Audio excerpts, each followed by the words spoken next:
All right, what is up, everybody? Welcome in. This is like a half start because we've got to play the intro, the intro song, but the hype song for the background that IT's been bumping. We got to play it one more time before we get fired up here. National Treasures, Drake chat. Hey, yo, here we go. REMINGTOM karaoke. Yamare masara masobage.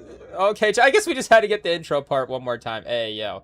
It is what it is. I don't know why I've had that intro stuck in my head all day. Pause. Hey, yo, or Drake, maybe borrowing a little bit from Kendrick there, the whacked out murals. There is a little bit of that sort of vibe there in the intro, but hey, yo, it works. It's obviously one of the more, do you say, menacing beats on Iceman is that first half of National Treasures there. It is what it is. And maybe we have to start by calling out one of our favorite people on the web. But hey, yo, Jaw Talks Music, again, one of our favorite just YouTube channels, one of the best people on the, just doing content in general.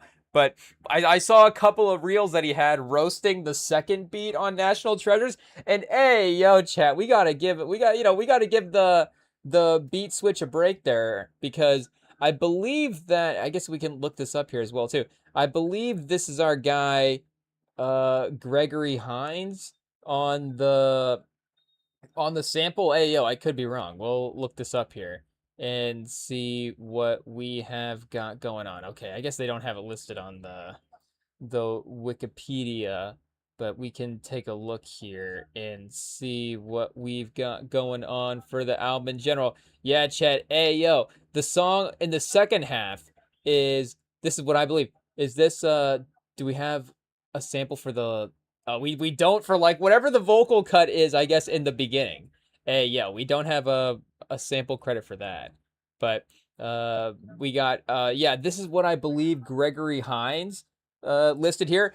Produced by Luther Vandross. I mean, hey, yo, chat. Hey, yo, obviously, the credits are stacking up as well, too. But I didn't even really, know too much about our guy Gregory Hines' music career as well. I guess, is this where he started? Maybe we're sort of introduced to the career in the wrong order. I don't know. But obviously, great movie career as well, too. I know that we kind of get drawn to actors that are, or do I say musicians that are actors in some ways. Hey, yo, obviously, like, Tupac, Gregory has, hey, I'm trying to find him here. Tupac, Whitney Houston, there's obviously, Prince. Hey, yo, I guess even Michael Jackson as well too in The Wiz. I guess I think that's the only movie he did potentially, but or maybe there's one other one maybe as well too. I'm not sure, but that's like the one main one. And then Diana Ross as well too.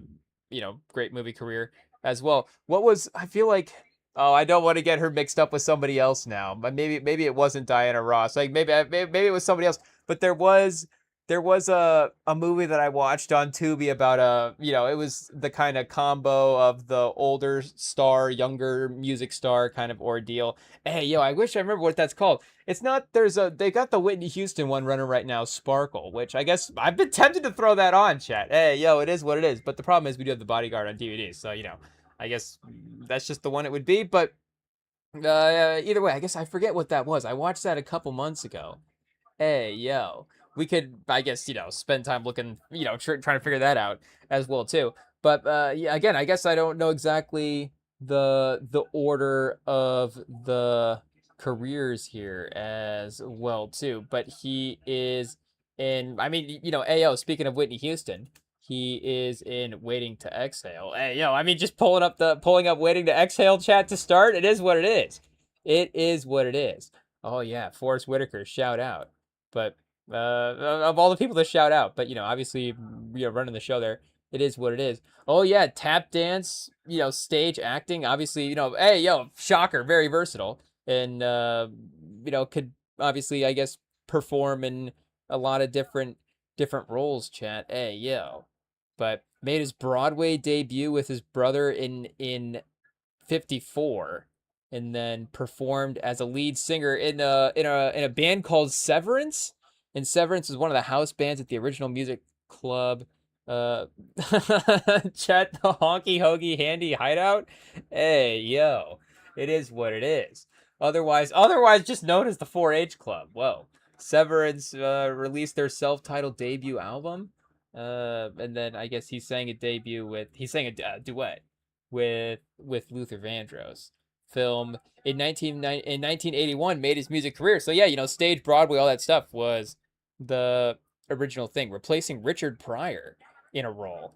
Hey, yo, again, just shows you the versatility. He's going from Broadway to replacing the greatest comedian of all time in a role. I can't say I've gone back to the History of the World movies too much. So, again, I those would be the ones. But yeah, that's right. He's the villain in The Preacher's Wife as well too. Chad, again, I guess he did somehow end up in a couple Whitney Houston movies there.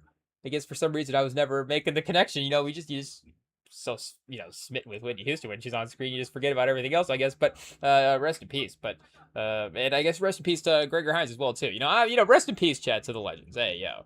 But obviously, yeah, like we're saying, just a great, fun, underrated, for lots of reasons. Obviously it's great to be underrated because that means I guess, hey, you say that to the guys that are underrated, but the compliment is obviously that, there is talent and that he was an amazing actor. Obviously there are probably many reasons why, a career in the 80s wasn't able to get, a ton of great roles, but still, I mean, yeah, he was getting great roles. Again, iconic. Like we can't discredit the roles that he did have. I mean, these are all time great movies. Did I say Midnight Run earlier? Running Scared. They had it with Billy Crystal is the buddy cop film that he's in. Midnight Run is De Niro, and I forget who his buddy is in that one. But I guess if we're doing a versus chat, Running Scared is better. I got the names mixed up, but I probably thrown Running Scared on a few more times. And Midnight Run is fine as well too. But hot take chat, I don't know. But again, I guess we have to. I feel like defend his honor. I feel like I've seen some people roasting the second beat on the pause in the back half on the second beat switch on the National Treasures there. And they're like, oh, this would be the best song on the album if it wasn't for the beat switch. It's like, oh, shout out Gregory Hines. Hey, yo, you ever throw on Running Scared? Maybe you'll like the beat switch more if you throw on Running Scared on Tubi. Maybe it'll help the song out. I don't know, but again, we just wanted to shout out, obviously, like we're saying, a great actor there as well. But speaking of music chats, I guess going the other way, if we got to defend one legend, roast another. Hey, yo, we were, obviously still recovering from our finals losses. We have to now go back and watch all the finals games that the Spurs have ever won. But I guess this wasn't even as much a Spurs. This, of course, wasn't a Spurs thing at all. I was totally unbiased. But I was just, as you do, chat, as an NBA fan, I was just randomly like, let me throw on some Ben Wallace highlights today. Hey, yo, I don't know if that's just, I feel like, once a year, AO pause. I don't know. But, there's just going to be, I was going to say like Sean Kemp. Maybe he's a little like the modern day Sean Kemp. There's just that group of guys that are just like, who's a little better on the highlight reel, who's a little more fun to, and who just are fun players as well too.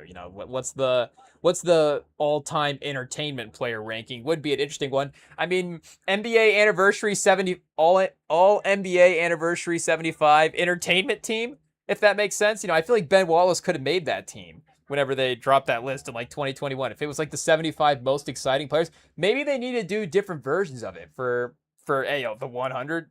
That'll be a ways away. But, for this, I don't know if we could retroactively go back and drop a couple, 75s like that. But then that way you could have just included more guys as well, too. Because then it's like, then there is like legit cases and stuff. Again, it's like, Dame Lillard's on over T-Mac. Like, what's going on here? But, and like Jokic getting left out because he's just starting to go on the MVP run and stuff, but now you look back and it's like, Jokic might be one of the 30 best players ever. So maybe there needed to be like, I guess you couldn't have done like the 75, but I guess you could have done the 7 to 5 next guys. I guess maybe the 5 to 7 next guys that could have, been on the list or something like that. I don't know. But like a 75 most entertaining would have been pretty fun as well.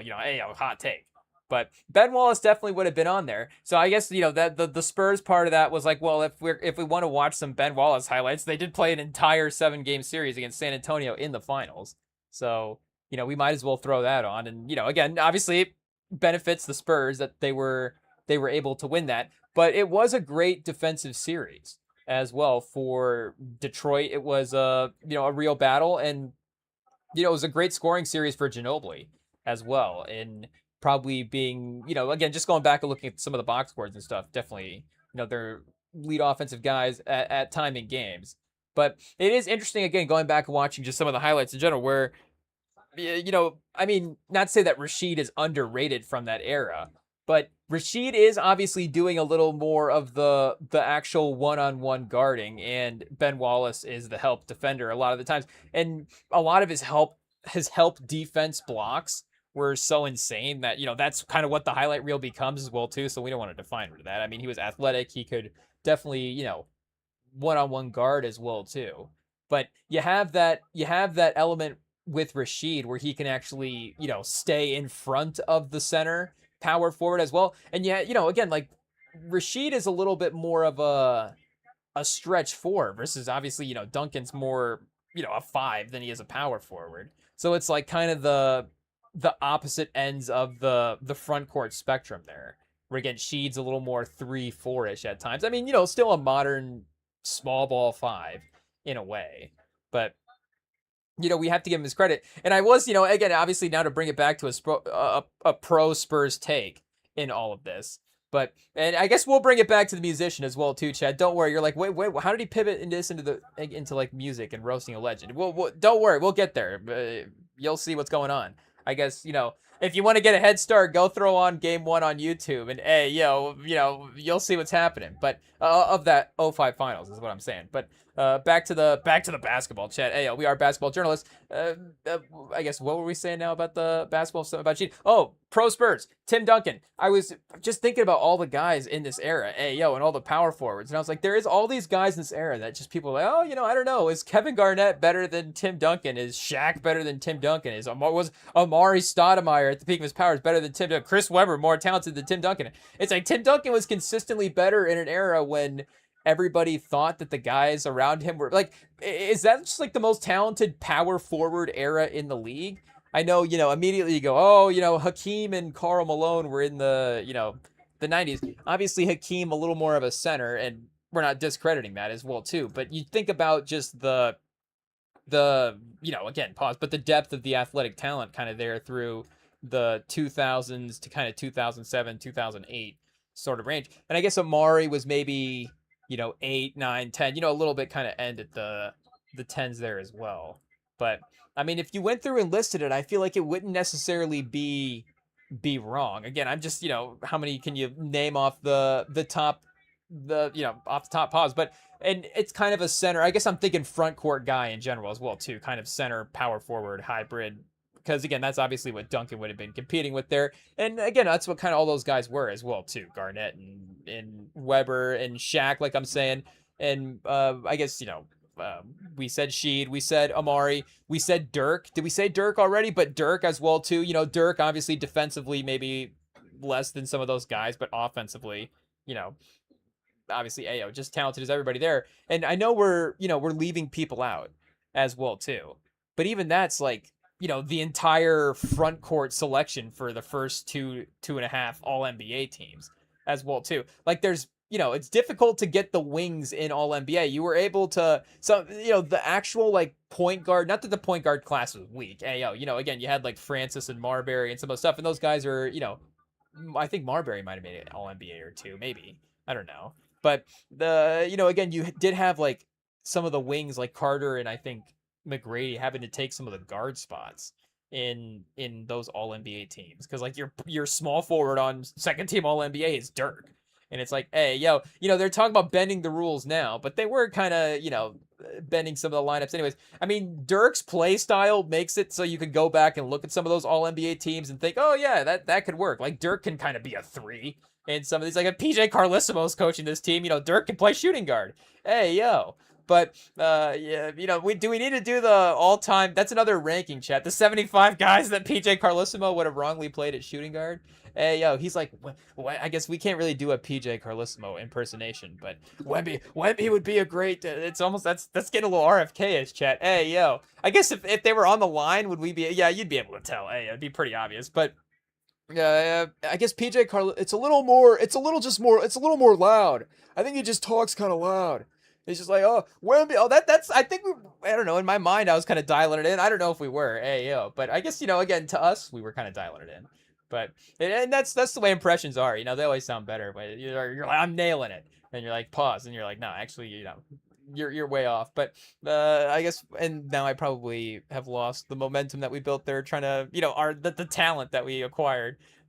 It's practicing that PJ Carlissimo impersonation, but so Wemby would be a great two guard. I tell you, if he just learns to handle the ball a little bit better, you can get him on the perimeter. He doesn't even like to post up. Carl Towns. I mean, yeah, Carl Towns might be like the number 7 all time guy that PJ Carlissimo might play out of position at a shooting guard. Carl Towns would be like, I love this. This is great. I just get to take threes. Just for Carl Towns just running off screens, taking threes. Chat. I can kind of see it. Hey, yo. I mean, PJ Carlissimo, he's a visionary. Call in.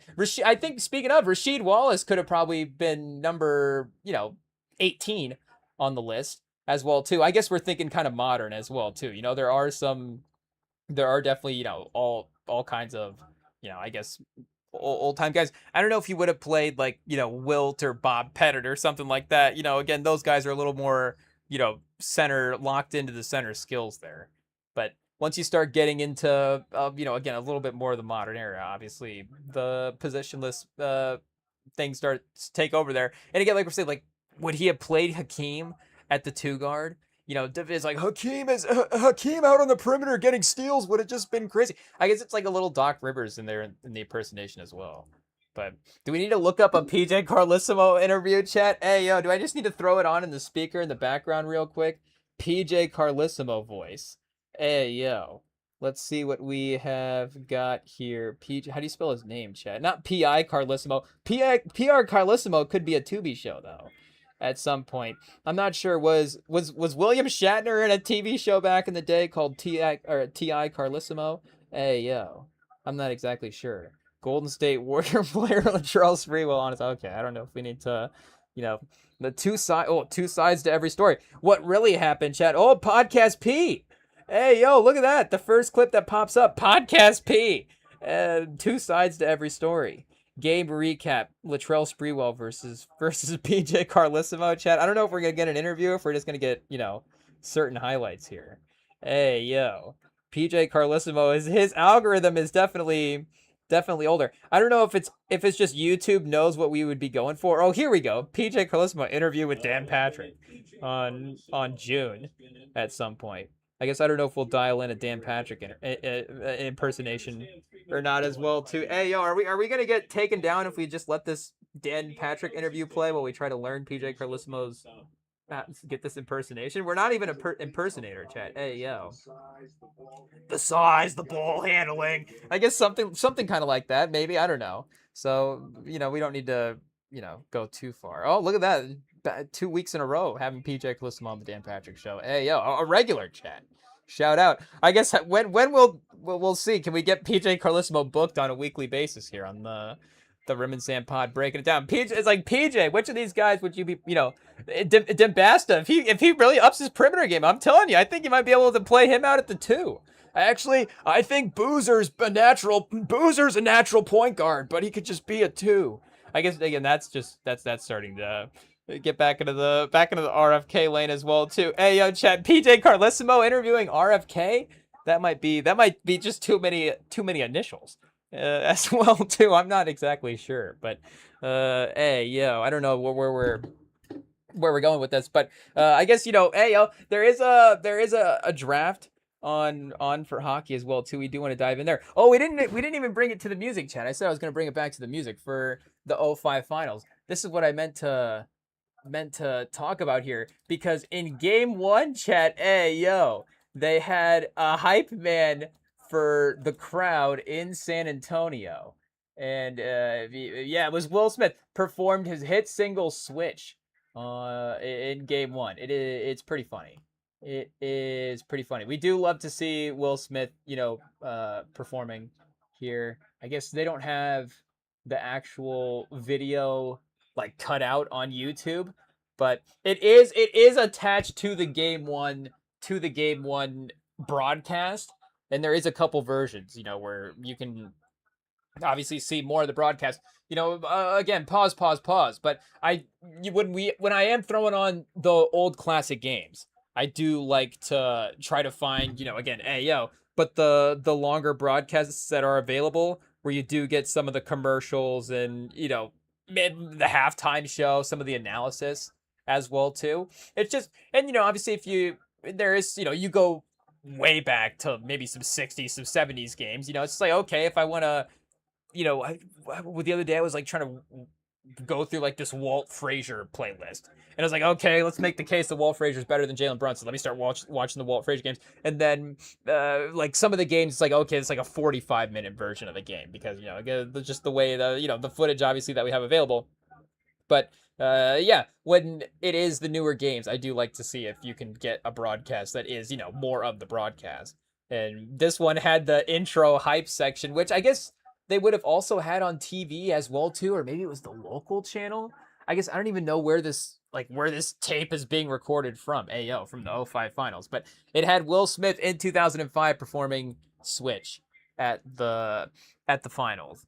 So yeah, I guess probably not performing anything off the new album here anytime soon, but at least within the last 20 years, it has been some star power there as well. I guess Will Smith in '05, like he obviously Will Smith's been a star the entire time, but in I guess do we know the entire Will Smith discography, chat? It is what it is. When did Switch actually drop as a song? Oh, so it did drop in '05 as well too. So he was still pumping out hits in '05, his fourth studio album. I guess we need to go back and listen to all the albums? When is the drop off actually happen as well too, or is Switch just like a standalone on the album there as well too?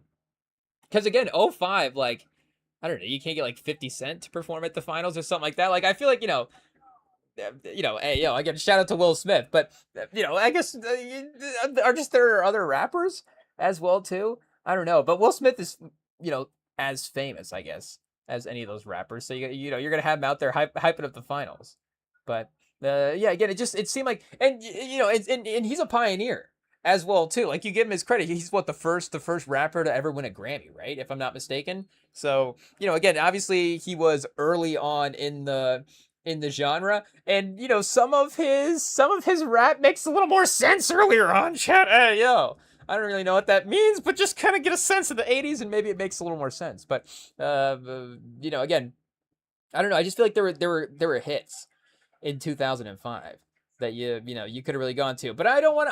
I'm not criticizing. I'm not criticizing the Will Smith music career. I'm not criticizing Switch at all. I just I'm saying it's great that in 2005 he's still the one that you would choose to perform at the finals. Because again, like who did they have performing at the finals this year? I guess I don't remember who they had for San Antonio, but for New York they had in those back-to-back home games that they had there. They had what, Cardi B in game 3, and then Wu-Tang Clan in game 4. So I don't know where Will Smith falls between the Cardi B Wu-Tang line in 2005, if that makes sense. Because he's obviously, again, like, is he as big of a star as Cardi B is in 2005? Yes, but I don't think musically he is as good as Cardi B is in 2005. Again, like Cardi B, I mean, speaking of winning Grammys, like Cardi B won the Grammy for Best Album, which, obviously that's a loaded class there. You've got what, Nipsey, Travis, I'm trying to forget. Those are, and maybe is Mac Miller was swimming also that year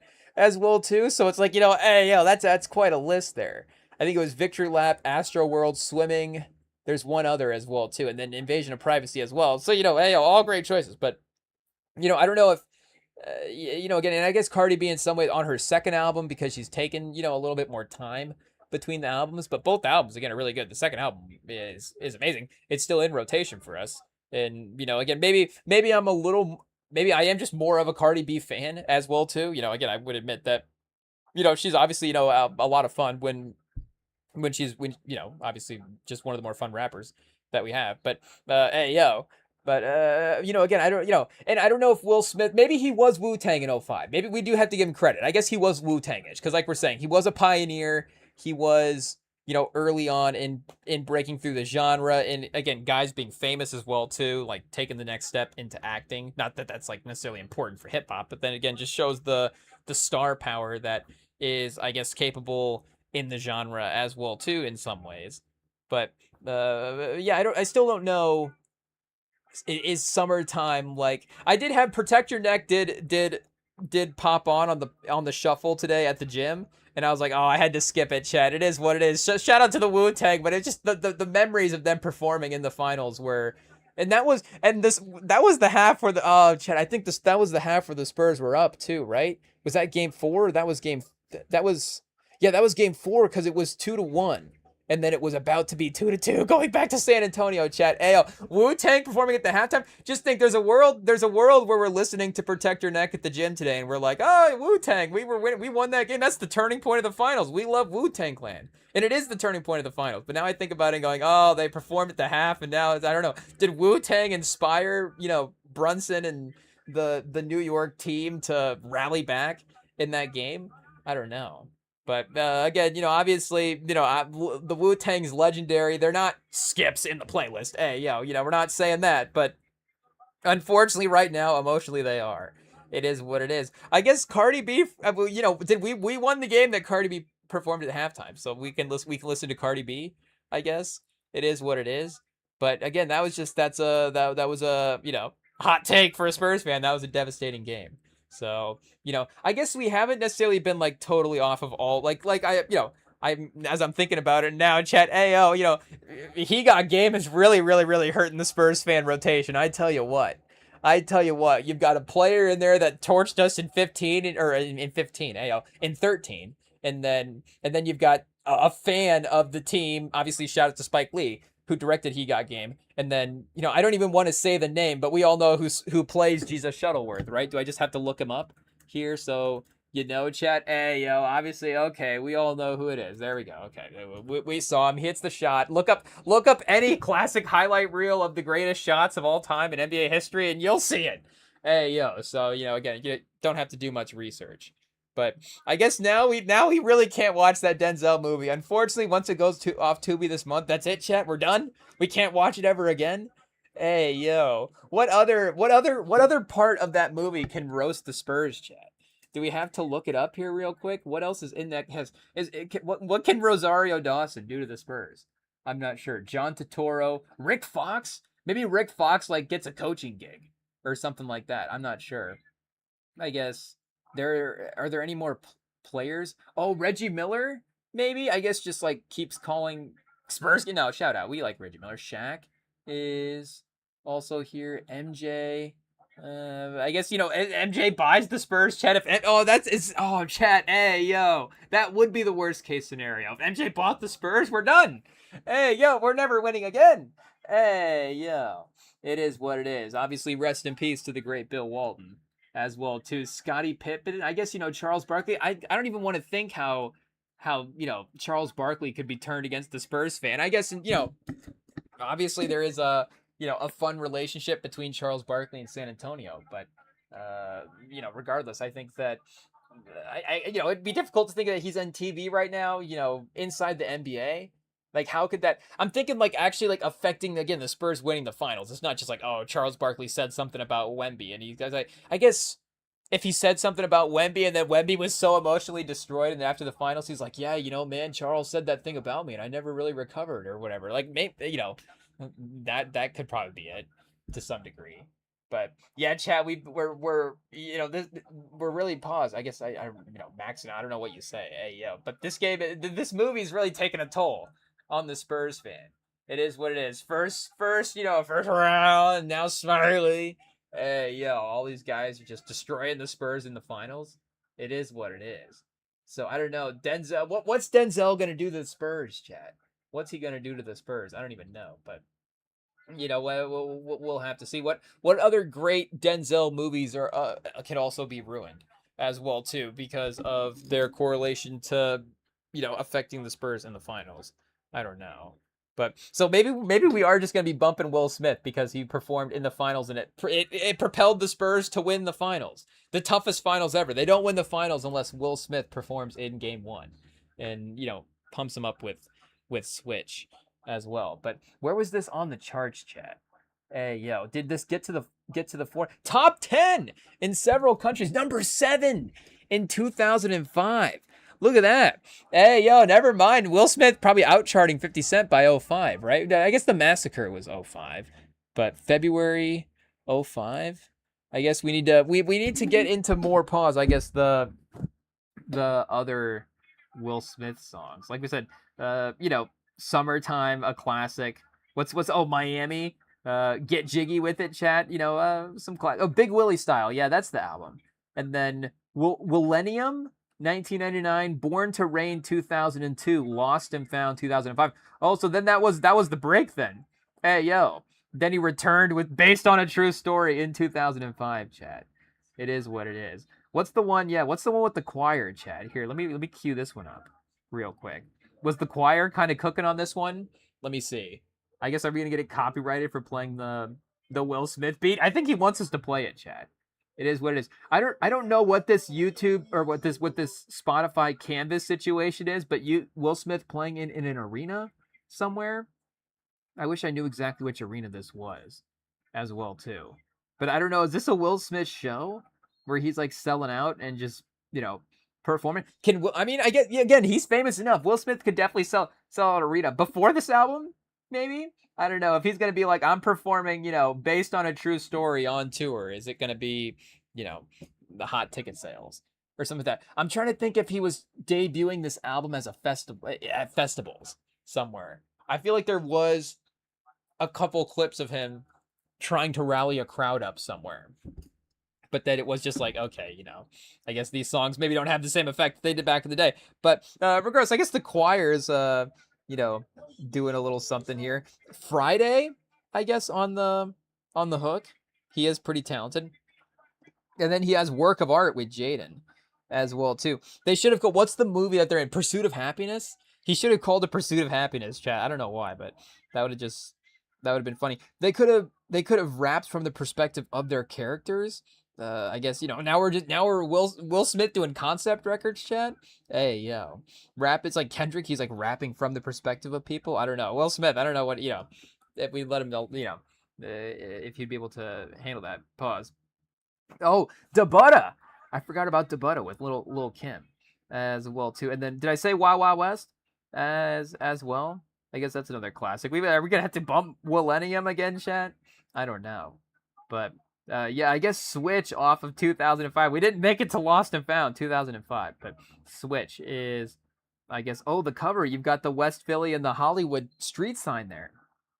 So, hey, yo, obviously, always kind of leaning into the Fresh Prince stuff in some ways, and he has got the same outfit, I guess, in Based on a True Story as well too. So I guess there was obviously a run of some guys kind of bringing back like the number 2 versions of the album. You had Snoop and Dr. Dre, with their follow up to Doggy Style. They dropped Missionary, and then and then what did Mobb Deep just drop? Maybe they dropped like Shook Ones Part 3 or something like that. I guess the album itself maybe wasn't necessarily like titled after something. What was their new one called? I guess it was just called Infinite. And then what did they have on here for the track? I guess they sampled the New York track or something like that. I don't know. We might have to go back and bump this album again as well too. But yeah, there was a little bit of run of like the legacy sequels to the albums even. So I guess it makes some sense that, Will Smith was going that way as well too. But like we're saying, also in 2005, still hyping up the finals. But again, like even other artists that I'm thinking about the NBA bringing in, like J. Cole and stuff like that. But again, Ayo, obviously, I'm not giving Will Smith enough credit for his music career. I don't know. We'll have to throw on Enemy of the State, I guess, and have that count toward his discography. I guess when we watch that Tony Scott film today. Oh, the Aladdin soundtrack. I forgot. Oh, Chad. Hey, yo. Arabian Nights number 6 on his Spotify here with 167 million streams. Prince Ali with 152. So obviously getting some of the monthly listeners there from the Aladdin soundtrack. But yeah, I guess people are still bumping Miami as well too. It is a classic. I will say Will Smith does pop up in the shuffle a little bit more than I would assume in our playlist. You know, my the playlist I'm thinking of right now that I have specifically is very very extensive. It's it's over 250 hours, chat. Hey, yo. It is what it is. So, you know, obviously it covers quite a bit of music history here. You know, Will Smith could definitely, you know, literally get lost in the shuffle a little bit, and he does not. He does not. He still has. He's got like 7 songs in here, and they're very powerful songs. Chat. They still make their way through. It is what it is. Should we just add Switch into the playlist right now, chat? Let's lock it in. Let's make it official. You know, let's go ahead and there and they said Party Starter. I guess was a single as well too. We just throw that in the playlist. Why not, chat? Hey, yo, Party Starter sounds like a good track. It is what it is. But and you know, speaking of legendary guys dropping music, do we just need to get into the album as well too? Because Ti dropped a new album. Chet, Kill the King. Oh no. Oh no, Chet. We don't want to see that. But I guess he has been branding this as a final album. You know, maybe I'll believe Ti. I guess you know again we can't really believe anybody. You know, Jay-Z dropping 444s, anything is possible. But like we're saying, all these guys, you know, like Mobb Deep and stuff back again. Ice Cube dropped an album a couple years ago still. So, you know, hey, yo, if T.I. in like 7 years is like, actually, I just want to make another album because I can, and, you know, drops it again, you know, shocker. He just might do that.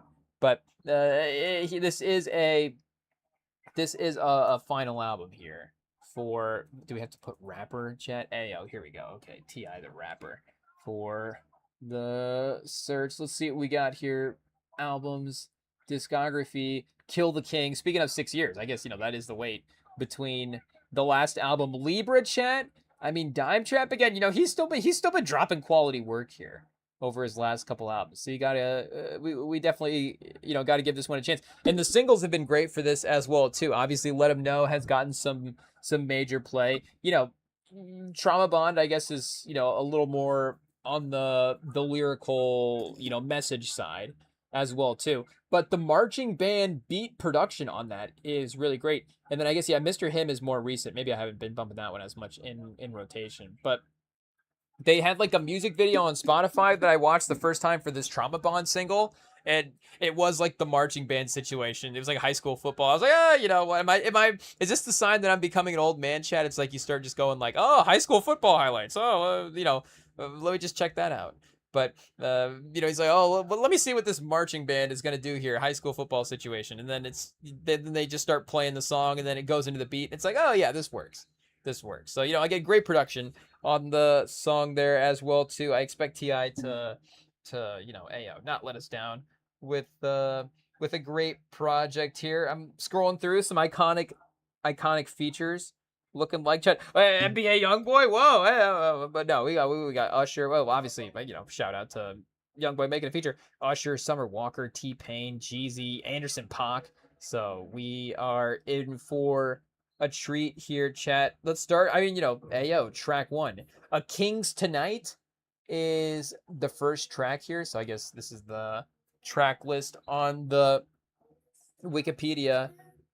Oh, chat. Hey, yo, what movie is this from? This is definitely a movie musical what do you call it? Like interlupin chat? Hey, yo, or interlope? No, elope? What do you call it? Some type of sample situation. But I definitely, oh, chat, hey, yo, we had Da Butta by Will Smith queued up next. So is that the number 2 song on this T.I. album? Sorry, T.I., we didn't mean to interrupt the flow of the project. Hey, yo, is that what's supposed to happen? He said cue up Da Butta right after the intro track. Do we have to, I feel like we have to listen to this, chat. Hey, yo, Lil Kim. It is what it is, 2.5 minutes. It's nothing. But I guess, no, we gotta keep it moving for the T.I. album here. See what I'm saying? Is track 2. Do we have to go back and replay it, chat? Hey, yo. And play the intro into the track 1 the way it's supposed to be. But it is immediately still kind of that anthemic, you know, again, did you say band-esque production in a way that he is working with here? I guess we could, you know, look sample credits and stuff, see what we got. Okay, nothing early, chat.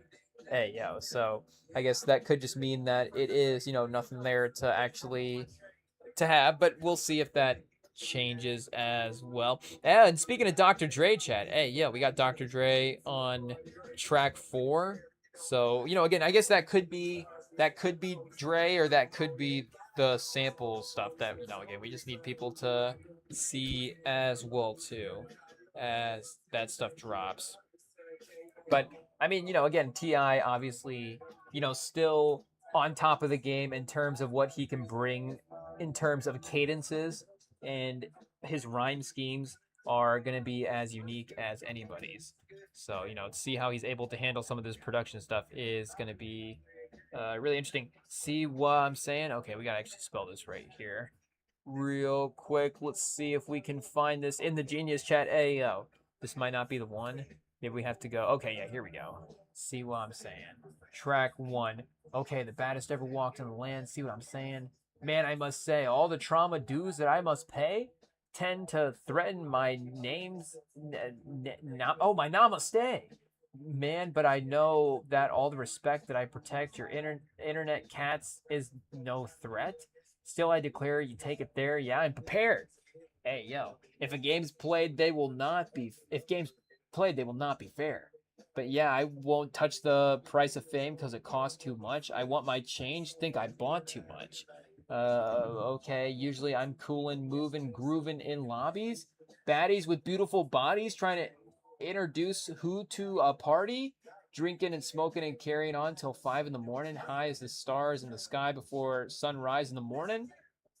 I mean, yeah, obviously the first line, shows you kind of the classic Ti, flows, pause that you're getting there with the coolin', moving, grooving in lobbies, baddies with beautiful bodies. Hey, yo, Chad. Ti always painting a picture. It is what it is. Think I belong somewhere in the Smithsonian, son? Who knew I'd grow to be a king from the felonious one? Call little bear, tip the bankhead prodigal son. Came back home with the throne like we got us one. Doors kicked open, we're broken, tie up loose ends. Hopefully I can dodge prison again from all this trapping and hustling.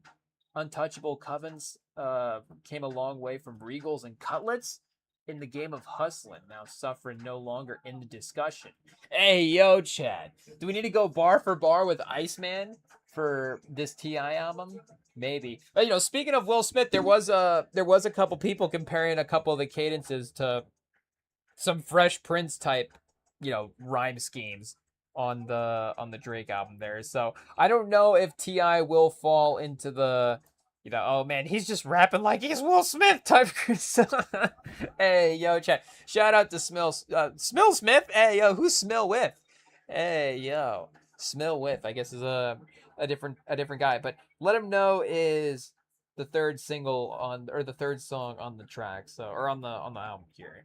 So, energy picking up a little bit, fun single, obviously, fun dance vibes, as maybe has been proven a little bit with the track. Ti, he can still bring it as well too. But obviously I mean, there's always been a storytelling and an artistry to Ti's music, but just seeing the evolution of the subject matter again. Hey, yo, chat, Drake, can you take a lesson from Ti? I don't know, but no, obviously, Drake's definitely. Well, I guess we're not going to turn this into a Drake thing, chat. Hey, yo, it is what it is. We're listening to Ti tonight, but yeah, obviously a classic single. One probably, arguably, is this arguably in the conversation for best track of 2026 so far? This didn't drop at the end of 2025, did it? I mean, the album is 2026. Yeah, January 18th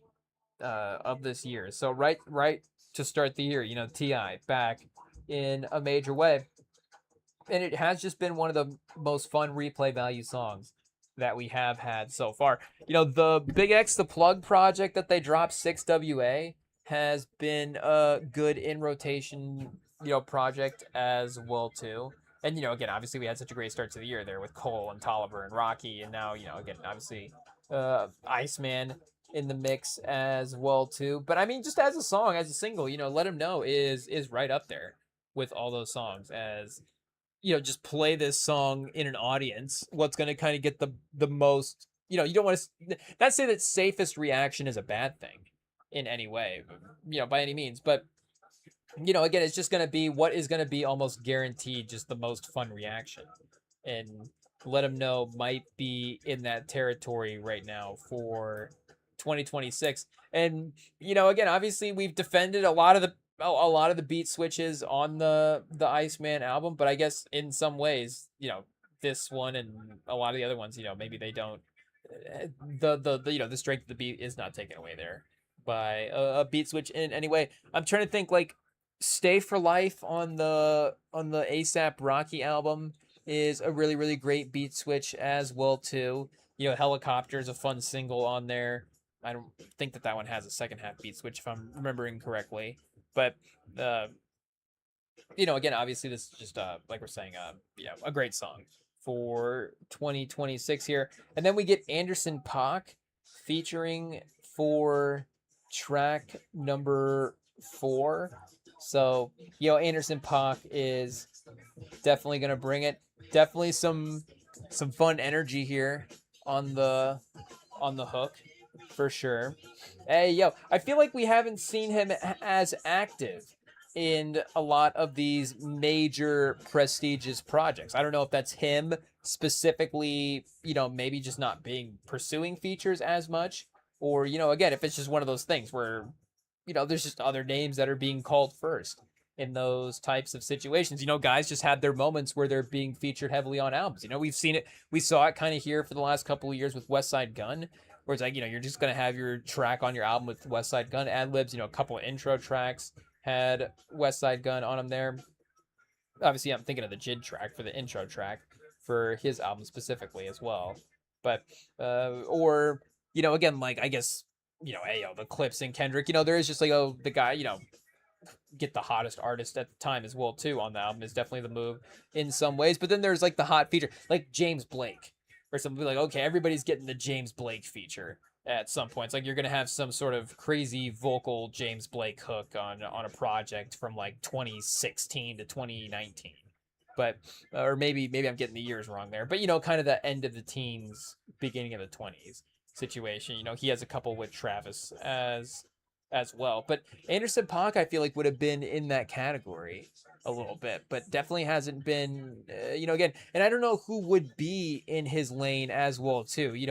Obviously, very artistically versatile.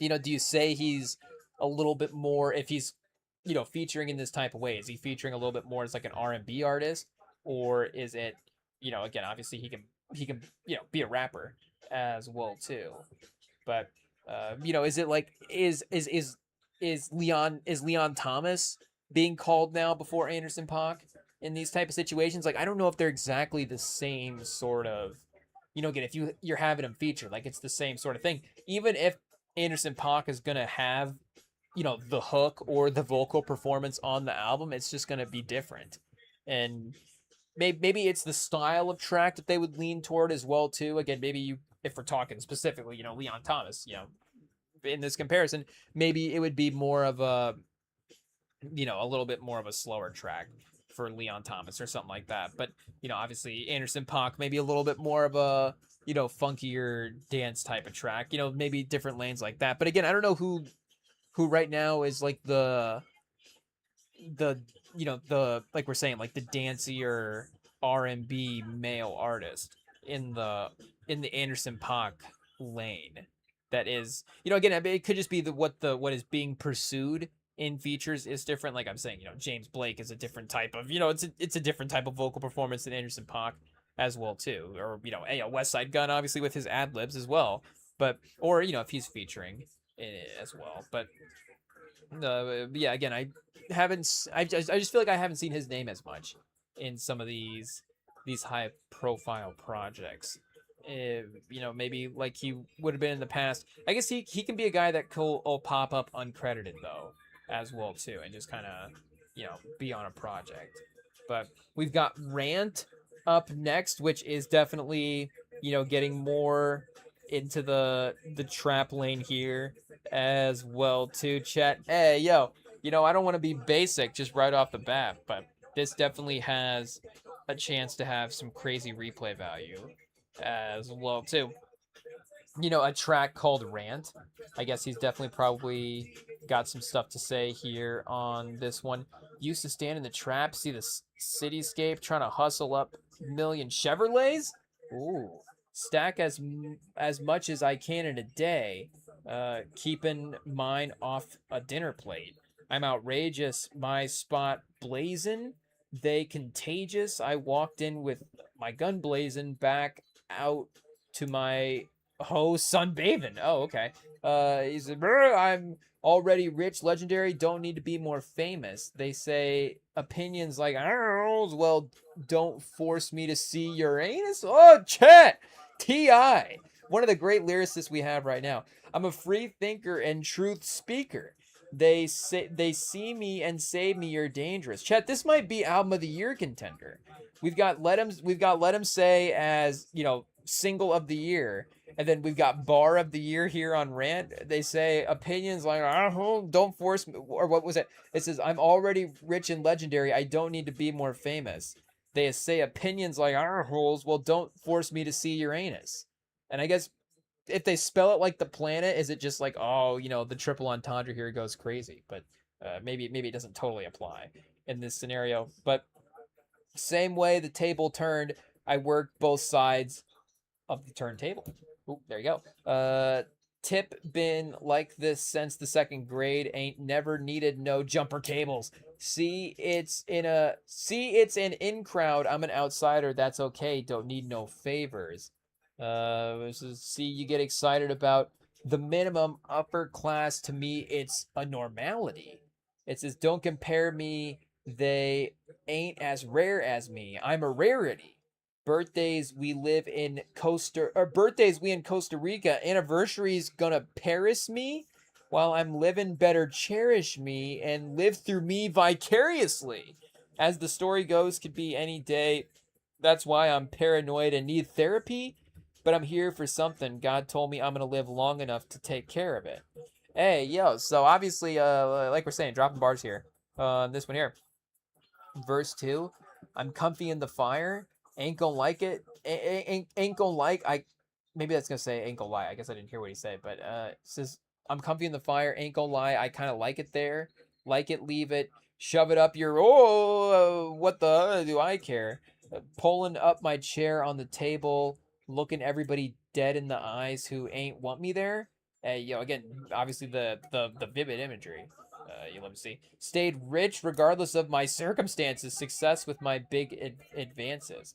If the risk's worth it, I took chances. I took losses. I'm still standing. So again, this is obviously that end of his career sort of mentality. So looking back on the things that he has achieved, he has been obviously King is an album that we've celebrated here in the past, and that sort of King persona that he's affected. You see him sort of talking, from the sort of spoils of the adventures that he's had here, kind of is, I guess, the perspective that he's taken on a lot of the songs, which again makes sense for where he's been at it, being one of the best rappers in the game. He's literally, again, one of the absolutely most legendary guys. Like, who is, like, there's only a handful of guys more legendary than T.I., especially when you consider what they did for their region as well, too. Like, we could get specific in the rankings and start going, like, again, I guess, like, are you gonna rank Tupac? I guess I'm not saying this like dismissively. Hey, rest in peace, the legend. Like, obviously, we love Tupac here, but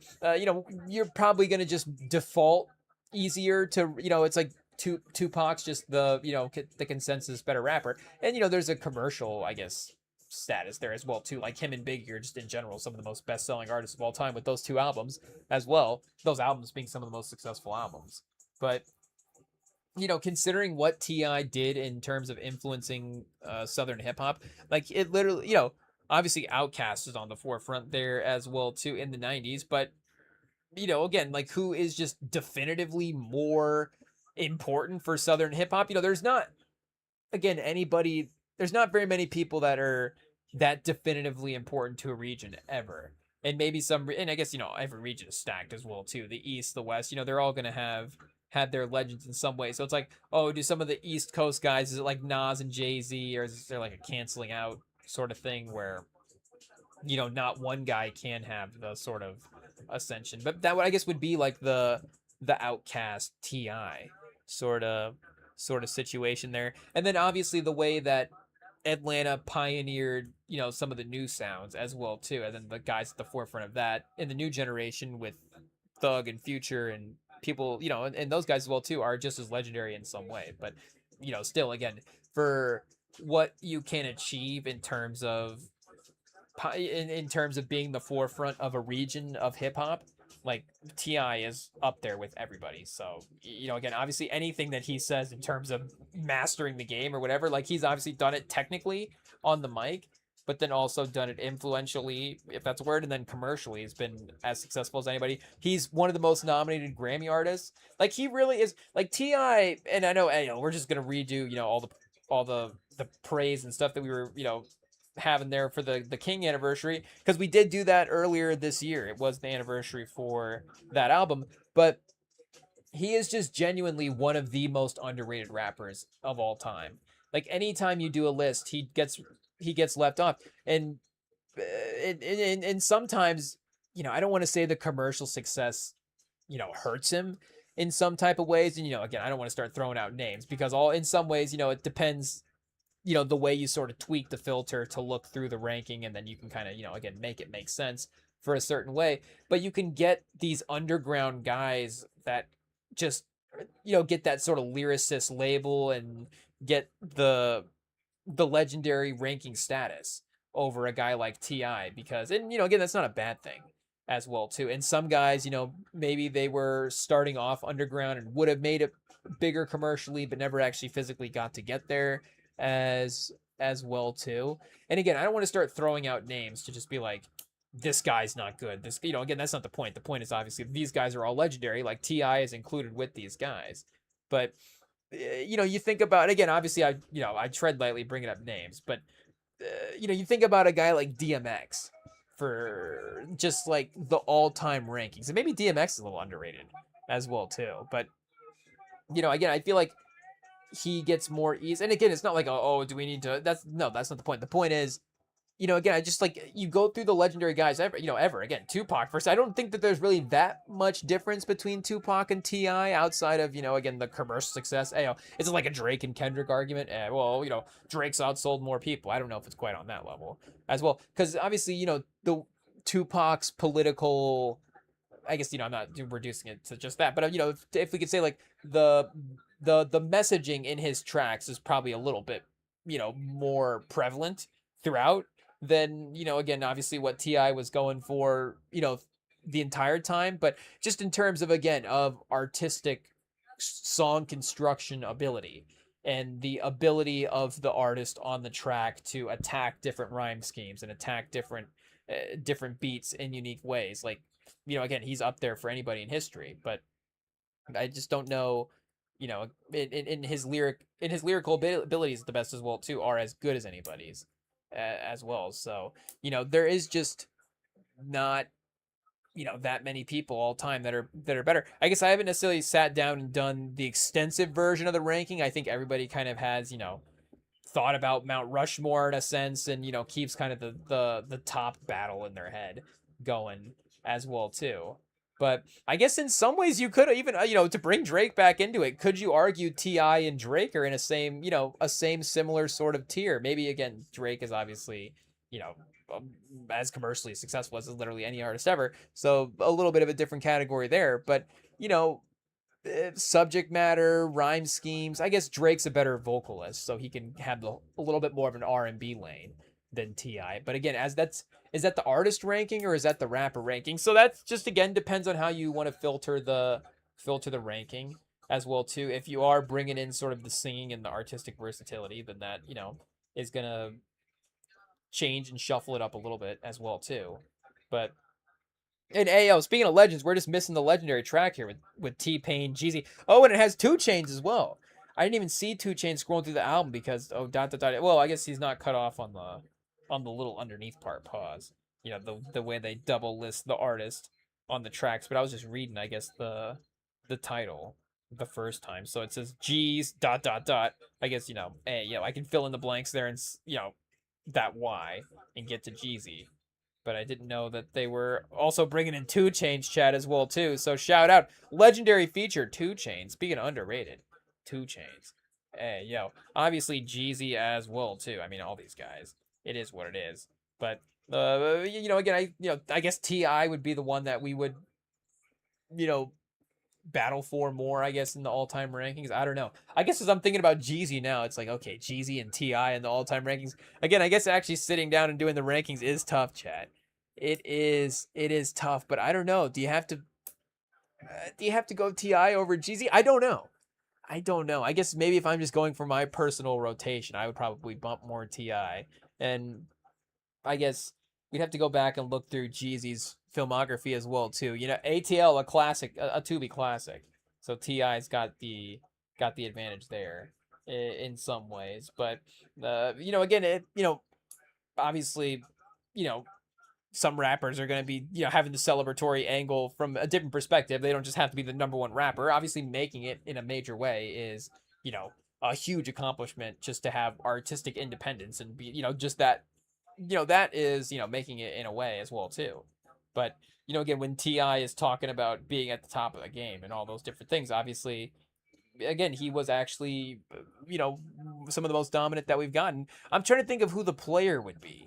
That's like as good of a player as anybody in NBA history, but it's like, okay, nobody really thinks. I guess we were saying earlier, like T-Mac getting left off the NBA All 75, but T-Mac is a little different. Like T-Mac is a victim, and that happens in the NBA. It's not like the thing about the NBA comparison, or maybe the NFL comparison, might be a little better because it's more teammate dependent. But it would be, who who like properly achieved as well too. I guess we tread lightly with the saying the NBA things, but for a guy like T-Mac, like there were some playoff series where it was like some 3-1s, and maybe some scenarios where again T-Mac's not totally blameless in some of the seasons that did end in titles as well too.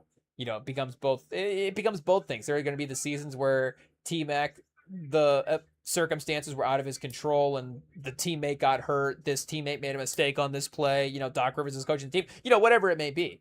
But then there are going to be the other seasons as well too, where it's like, oh, maybe the T-Mac situation, maybe he could have had an avoidable moment there. And, obviously just didn't happen for him over his career. But, and again, it's a little different. Because I think we all do know that, like, T-Mac is as talented as anybody that ever played. Or, like, Vince Carter is as talented that's anybody has ever played. It would have to be, like, Mark Aguirre or something like that. Where you'd be like, wait a second, is Mark Aguirre? Like, you're like, no, Mark, am I even saying his name right as well, too? It might be Mark Maguire. Or, like, Vinny Johnson. Like, or maybe, Bad Boys Pistons. It could be Isaiah Thomas as well. Again, like, Isaiah Thomas, I feel like you just kind of know robotically to say that he's a great point guard all time. But, does the NBA conscience like actually actively, have Isaiah Thomas as an all-time guy, if that makes sense? Where it's like I guess again we tried that like it's like Jerry West a little. I'm projecting some of my own names as well too. I don't know, just the names that aren't always at the top of mind when I'm thinking like who are the great dominant players of all time, and these guys all are as well too. But again, like maybe Isaiah is not the first name that gets brought up these days for great point guards. I feel like he is still up there though, as well too. But like we were saying, like Sean Kemp, maybe Sean, not Sean Kemp over Isaiah Thomas, but maybe there's a power forward that's a little better than Sean Kemp was. That maybe Sean Kemp just, and obviously it's a specific thing. Like, is Brad Daugherty better than Sean Kemp? But Sean Kemp's more popular. I don't know. Again, obviously, now we're just trailing off, I guess, at this point. But the point is that Ti is an all time great, and it's not like if there was, I guess, well, I was gonna say if there was a Hall of Fame, he might be in it. We might need to start a hip hop Hall of Fame. Honestly, you could have it in New York. I feel like maybe we need to save this for the Jay-Z episode. Now that I'm thinking about it, that would be because that's right around the corner here as well too. We've got Reasonable Doubt and Reasonable Doubt anniversary. I believe it might even be today as well too. Did it drop on the 26th? I think maybe it did, but I think we got the anniversary show here for when we'll go back and listen to it upcoming. But maybe we'll pitch a hip hop Hall of Fame because they do obviously allow all kinds of artists into the Rock and Roll Hall of Fame is essentially the Music Hall of Fame. I guess there is the whole. Maybe we just say maybe the pitch is can we just change the name of the Rock and Roll Hall of Fame to the Music Hall of Fame and just do it that way? It's like, well, why not just keep it the Rock and Roll Hall of Fame? It's like, why are we keeping it the Rock and Roll Hall of Fame? Do we want to ask? Do we want to investigate that? I don't know. But obviously, there's not like a sports Hall of Fame. It's not like, okay, which maybe maybe we need to pitch it the other way. Maybe we need to have a greater sports Hall of Fame, and then it's like, okay, the NBA Hall of Fame's too polluted. Like we need to go to the sports Hall of Fame now, and get a bigger level. Plus, I guess because the baseball in the NFL, I feel like go the other way, where it's those Hall of Fames still have like a lot of guys where like that guy's not a Hall of Famer at this point, and I guess the NBA. Well, what are we saying? Like at some point, it's like we're not going to be a jerk and tell these guys not to be Hall of Famers. At some point, as well too. Like if they want to put Rasheed Wallace in the Hall of Fame, like put Rasheed Wallace in the Hall of Fame. Hey, celebrate the man's career. What do I care? But what are we saying for hip hop? Again, maybe we need to get more specific with it like that because the genre's been around for a while now, as well too, and it's obviously really exploded in a way where you have market levels in a different way. I guess you always had as well too, but obviously just the scale of it has gotten way bigger. But that would be I feel like obviously a real competitive fun thing to be able to talk about would be. And obviously, do we need to make, I don't know if all the artists would be like, yes, let's make the music competitive and get a hip hop Hall of Fame going, like let's do that. But again, that's just the sports guy in us. That is, pause. That's just the sports fan mentality that we have that likes to see that type of. And it's not always about like let's make it competitive in the moment, which is what can happen as well too. But really, the Hall of Fame is about like let's celebrate the great careers that we did have. Like we're gonna have great careers anyways, if that makes sense. Again, the artists are gonna still exist and make music, and we're gonna listen to it, regardless of the Hall of Fame is there or not. So it's just more about a recognition at the end of a great run that a guy or person or artist whatever, but a great run that an artist had it's just about recognizing that and about celebrating again the greatness that we were able to experience as a music listening, as a sports watching, as a whatever culture. I guess those are the two main ones, right? Do we have there's a movie Hall of Fame. There has to be. There's the Walk of Fame, I guess. As I was saying it, I was like, is there like a food Hall of Fame? Is there like, again, rest in peace. Like, is like Bourdain in like the Chef Hall of Fame? Or like Gordon, it's like Gordon Ramsay, 2026, class of the Kitchen Hall of Fame. I guess, hey, maybe we gotta, tread lightly on what we say there. But I don't know what would be the official thing that they would have listed for that. But yeah, I think it would be mainly sports, movies, and music, and then sports would be the ones that are divided up as well too. But yeah, it's not like it's not like the class of the 2026 Sports Hall of Fame. It's not like or like in 20 years, it's not going to be like Max Verstappen and Jaylen Brunson and Pat Mahomes are all going into the Hall of Fame in the same year. I mean, that sounds pretty cool as you're saying it. Again, the Sports Hall of Fame, it's a good idea for sure. It's not probably too original, but again, it's just a simple idea. Let's combine all the Hall of Fames. Hey, yo. But again, maybe we need to actually get more specific. But I guess the point I was going to make is we're just trying to create a Hall of Fame so we can get T.I. into the Hall of Fame is basically what it is. I feel like T.I. can, if you've got 4 Grammy nominations, I mean, come on. You can be in the Music Hall of Fame with 4, right? I mean, what are we doing? Like, does it have to be Album of the Year, or can it be in the genre? I feel like if it's in the genre, that counts. Let's see what we got here. Awards and nominations. He's got his own page as well too. Academy, I guess it's Grammy. 19 Grammy nominations. I feel like 20 you're a lock, right? So I guess do we say 15 he's a lock? That would be it. 19 he's a lock. I don't know, but Urban Legend favorite rap album, is that an award? I don't know what award. Oh, American Music Awards. I don't know what award shows we're looking at here. Obviously best rap sung collaboration, Soldier. 06, You Don't Know Me. 06, best solo performance, What You Know. 07, King, T.I. versus Tip. Paper Trail as best rap album. So he's got 3 rap album of the year nominations, if I'm not mistaken. I guess we're giving him a fourth one with Kill the King, as well too.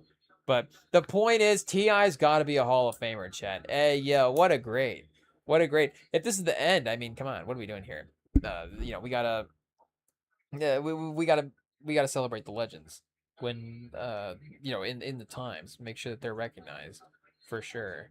But yeah, all these projects are like we're saying. I guess maybe we need to go back into this early 2010s run a little bit. No Mercy, Trouble Man, Harm the City, Harm Mixtape, Paperwork, and then Us or Else. But yeah, I guess Dime Trap and the Libra are not bad there for sure. There's definitely some slaps on those as well.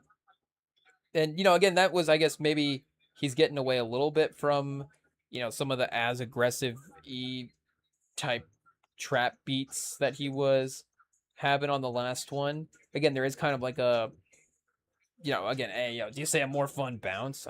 Pause. Hey yo, it is what it is. But there is just again a sort of bouncier energy to this track list here. But yeah, I guess kind of the the baseline on this, is kind of a nice build that you got going here. I guess hey yo, chat, we got a run of features for the next album or for the next couple of songs here as well too. But yeah, speaking Young Boy, OMG Girls, the Marching Crimson. That's the band that's in the song we were talking about.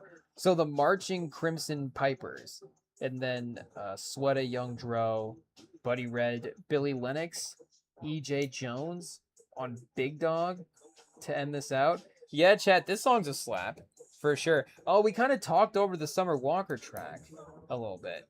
We might have to go back and throw that one on. Hey, yo. But yeah, We On Chat is another slap. Again, Ti on the solos.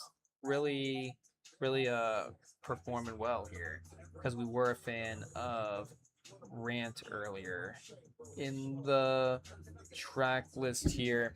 Yeah, I don't know if we have to go back and see what we had going on for what he was saying on this one as well. Let's see what we have got here for chat. Maybe we don't have lyrics for this one. No, here we go. Feel no more pain. I don't perk take. I don't perk take. Oh, chat. Hey, yo, it went right over our head. Pause right over our head the first time because I thought because what you thought was gonna happen in the first place. Hey, first I greet it, then I beat it like my first case. Like what you thought was finna happen in the first place. Okay, I do it big like my birthday, boy. What you thought finna happen in the first place? A couple million worth of cash in my worst safe.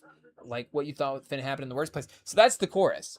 That's the hook that we got going on there. On time, Rolls Royce, I ride. Steady flossin' ain't hard to find on my side. Think think something sweet when I'm one deep. Want to find out? Well, come try. Like Trump apprentice get fired. A generation of them we slide. Okay, bet 100. I'll set under. Me bend the corner. Oh, chat, bend the corner. Is that a Jello shout out? He doesn't say swerve, but he does say bend the corner. He doesn't say bend that corner, but bend the corner is something there as well. Hey, yo, chat, setting us up for the Lamelo Ball takes later. I guess maybe we'll have to bump some Jello. Well, pause while we're talking about the Lamelo Ball trade. Okay, I don't want. I won't spray Pistolero my hombre. Hey, yo, 17 shots, 7 I don't make, but them 10 gonna be sweet like pound cake. Got a drum on it, that round case. It's dumb loud sound fake. Hey, yo. That hearsay just blaze. No weapon formed will win my way. Got a hot rod on the highway. I was born real, you gonna die fake. Hold my gun, not for my sake. Can't stop speeding at the high place. Back when I was wearing Tetron, don't stop, keep going. Sauce spilling, game keep pouring. I don't eat corn. Is that how he ends it off? Oh no, we got the verse. there as well too. Take it from a veteran. I'm an alligator. You a pelican. Get spanked for all the meddling by the one you thought that you were better than. In battles, I done got medals. Think sugar mixed in your medicine. Got Amadwar's chat. Hey yo, we got a brand we can't say. On Kevlar, they say he ain't have to take it that far. Like NASCAR, gets bent round stuck on the ground like he pinned down. It says okay, and then we get the chorus again as well too. So yeah, again that one was a fun energy track there to listen to. This one is I guess this is the Young Boy track, chat. Hey yo, it is a little bit of a different energy. I guess I would have thought than maybe. I can't say I'm too familiar with his discography, so I don't know. It's like okay, if you're bringing in Playboy Cardi, it's gonna be like a big anthem type of song. I don't know exactly what all of NBA YoungBoy's like types of main songs are, if that makes sense. He's like big aux banger. I don't think it's like R&B type tracks, but this is kind of a more mid chill type of rap beat, laid back. There's like a little finger snap going on in the drums as well too. So again, they're just having a good time anytime you have finger snaps going on. But chat, we got this brand back again as well too. Is this a watch or is this just clothes?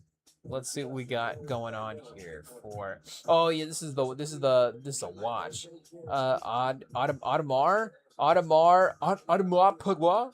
I don't know, something along those lines. Actually, this does remind me. There was somebody that walked into the restaurant the other day, and we were like, "Hey, yo, this is a baddie. We can try to help this person out." And we're not a server, so I'm not good at taking orders.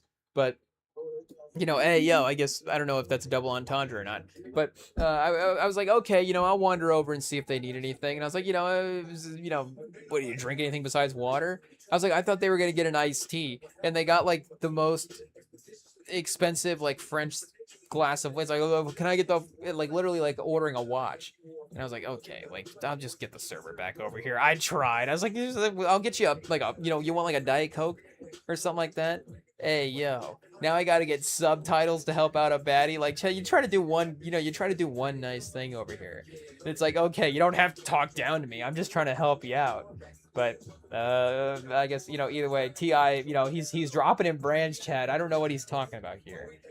I know she don't love me. She just want my autumn. She just wants the watch, chat. That's all she wants is the watch.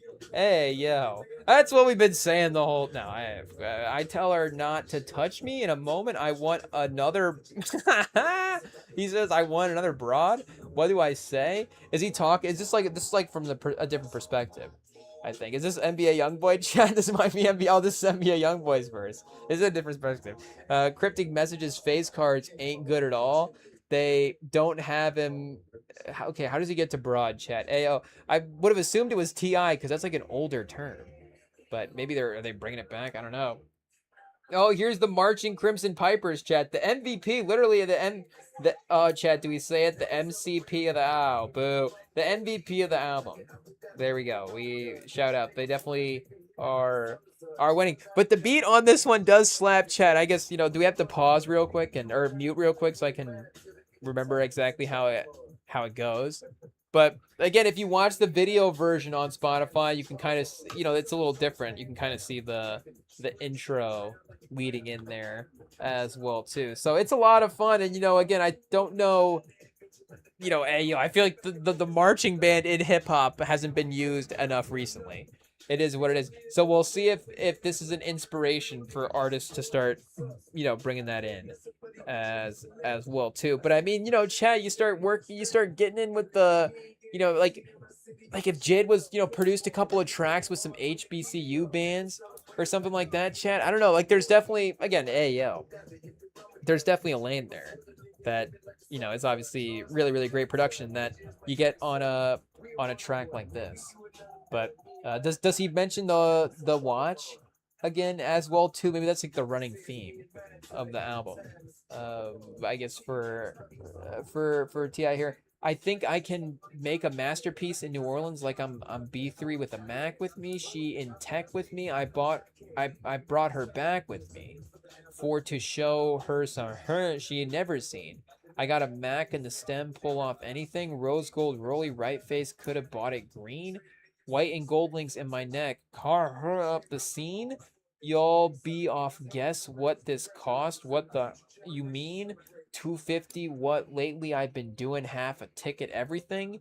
NBA Youngboy, I guess. Having his moment there on the album, and then we get the Ti verse. So just a good verse for verse type of song here. It says, "Okay, patiently, just like he would wait for me. Honestly, hate to see that Evan machine. Only way he breathed, taking me everything. Not to take a knee. Couldn't tell me like Hannah, Snake, JG, and Clay with me. I'm thinking back to better days. Like what can get it back, but no more Clay. What kind of is that? Remember that? I don't mean to be rich for life when you live in whack. If relationships ain't still intact, give it back. And now my optics is watching my partner die in hospice. Oh, Chad. Hey, yo. We got doctors talking about it's over. Your diagnostic says we got money. What's the other option? Shake back. This is your little brother talking. Chat Ti. A menace. Oh, a snowfall episode. My uncle Jerome. Oh, no, chat. R.I.P. They say that God always get it right, but something about this just ain't sitting right. Then he told me dying a part of living life. So I mean, yeah, Ti again getting real on the track here. Hey yo, teaching NBA YoungBoy, I guess, a lesson. About just dropping some wisdom on the track. Maybe the better way to phrase it. I'm not not saying teaching him a lesson, but giving him some OG wisdom here, some good perspective, and some honest, vulnerable storytelling from our guy Ti on the track here. We've got res- represent a time with Sweater and Young Dro, and the production on this is pretty kind of heavenly as well too. It's definitely a very light, floaty type track. Again, it's a good break from the just the anthemic energy that we've been using the word too much, but the just the heights that the album has been at as well too. I guess we go back to the Summer Walker track that we talked over. That might have been a little bit of a you know a chiller moment in the album as well too. But a good hook on this one as well. A nice sort of good like kind of collect your thought moment at the end of the track. Again, he kind of getting vulnerable on the last verse. So Ti the artist at work here. Again, you get Ti the entertainer, Ti the musician, just Ti the I guess like we're saying the full spectrum of what he's capable of on an album, and then is able to work in a reflective moment like this as well too. And again, this is like I'm saying, this is the underrated stuff for what he's done for his whole career here, and he's been able to maneuver throughout different types of productions as well too, and different styles. It's hey yo, underrated. Top 20, gotta be. He's gonna be in the top 7 by the end of the night. It is what it is. Is there anybody individually, Chad? Speaking of Wu Tang, again, remember we're just upset right now. It is what it is. But is anybody in the Wu Tang better than Ti? Hey, yo. As a group, I think collectively you could give Wu Tang the ranking, the collective ranking over Ti. Maybe Ghostface. Again, everybody's gonna have the Wu Tang people are the problem is if you're a Wu Tang person, hey, then you like the whole clan. It's like who are the best rappers of all time? Scarface, Ghostface, RZA. It's like okay, old dirty bastard. It's like they're all great for sure. Hey, but it's like you don't have one other person on the list that you listen to as well too. It's like an MCU fan. It's like okay. It's like I do watch other movies. I watch Doctor Strange and Captain America and Iron Man. It's like okay, but what about other movies? Is there other non MCU movies? Maybe we have to be more specific. But I guess the Wu Tang is a little like the MCU of rap, as well. And I don't know. Maybe we're salty at both. it is what it is. I guess we didn't have any MCU guys perform at halftime the for the finals, so maybe we're a little less salty at MCU. I don't know, but we're back, chat. Big Dog, Buddy Red, Billy Lennox, EJ Jones. Hey yo, ended off the album on a big note here. This is kind of a fun one as well too. This has got a little bit kind of a I don't want to say hey yo, do I say a throwback energy? What does that mean, chat? Hey yo. But this does have a little bit of a older energy to the track almost in a way. I want to say, again, speaking of mid 2000s, this does have like a kind of mid 2000s, you know, bump along type vibe to the track here.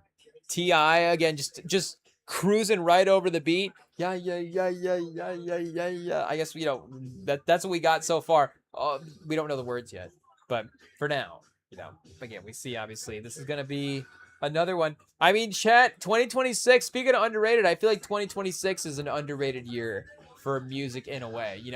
Every year is underrated, I guess, in some ways. But last year, we had an instant classic in a way with the Clips album. And obviously, I guess GNX in the cycle as well too, dropping late in 2024. So there was just like a couple instant big hyped up projects. And there's been hype here. And I guess staying power is important in some ways as well too. But there's just been quality after quality after quality in the projects. And hey yo, we hope the Ti album doesn't get lost in the shuffle here. I imagine that again, the rap caviars and stuff, like the playlists are not going to forget about Ti. I imagine the editors over at Spotify, like, don't forget. Hopefully the Swedes over at Spotify don't forget about Ti, and they get him mixed into the playlist there. Hey yo, the Swedes always bumping Drake. And speaking of, I guess the NBA YoungBoy track that's probably the play, right? I guess obviously shout out. You probably appreciate NBA YoungBoy's artistry as well too. But it's probably the, hey, yo, maybe let me try to get a song in the Rap Caviar playlist here as well. Hey, yo, Chad, speaking of, we did actually, did I mention that we were running the '05 finals in the back? We were talking about it earlier, pause. But I actually was, replaying it here as well, too. And Duncan with just a casual 13 and 13 in the first half. It is what it is. So, game one, obviously, I think San Antonio, was it 2-0 going into Detroit? I guess I don't know exactly the flow of the series. It ended up going to 7. It is what it is. But Confidential track.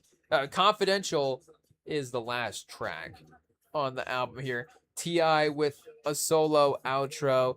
Kill the King, cat. No, kill the King is the project. I guess like we were saying, the idea of the artist returning, we have maybe seen that a little bit more of. I haven't necessarily heard like all the interviews he's done for this and stuff, but maybe it's more of him ending the persona as well too. Is he gonna be like the sensei now or something like that? Is he gonna go into a different sort of vibe as well? He was talking earlier in the album about his namaste. Maybe that's the reference I'm trying to make there, but just a more chill, like Ti up living in the mountaintops type of, like, a don't bother me type of situation. But obviously, I guess still active. If he like still maybe pops in every once in a while and sees what's going on. Like, is he never gonna feature again? Hey yo, like, now Ti I guess has to be the feature. And I guess again, he's just been underrated in features. Like, why is I guess I don't know exactly, like, are Ti and Future beefing or something? Like, why is Ti not like on more Future songs or something like that? Or J. Cole, like, Cole, he drops a double album, you don't have Ti on any features over there? Hey yo, like, the North Carolina, the Ville chat was not influenced by Ti back in the day. Hey yo, are we sure about that? So again, I just feel like there's a presence that needs to be recognized as well. But shout out, chat. Obviously, a great project to visit here to start off a Friday night. But we do have NBA trades to get to, sports news to react to. We are NBA journalists after all. So while we watch the World Cup, while we have the 2005 finals, I guess, bumping in the background a little bit, we will react to some big NBA trades. And we still even really haven't reacted to the Giannis news officially as well, in really sitting down and looking what is going on there. So hey yo, Giannis, Julius Randle, oh yeah, LaMelo Ball as well too. Just a lot of names on the move. Maybe Jaylen Brown on the move. I mean, definitely Jaylen on the Brown move, but maybe is the sort of when I get. Maybe is the when. I don't know what quotes we're making now at this point. Let's go to break and we'll get the quotes sorted out, and then we'll be back talking about trades right after this.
All right, chat, we are back. We've got NBA moves to talk about. The offseason, I guess, has technically started because we had the draft, but free agency is this-ish weekend. Am I wrong about that? The 30? It might be next weekend. I guess I don't know exactly the day when that all starts there. Maybe it's not even a weekend. But yeah, we are right here for free agency as well, too, for the offseason, really, getting in full swing for the moves.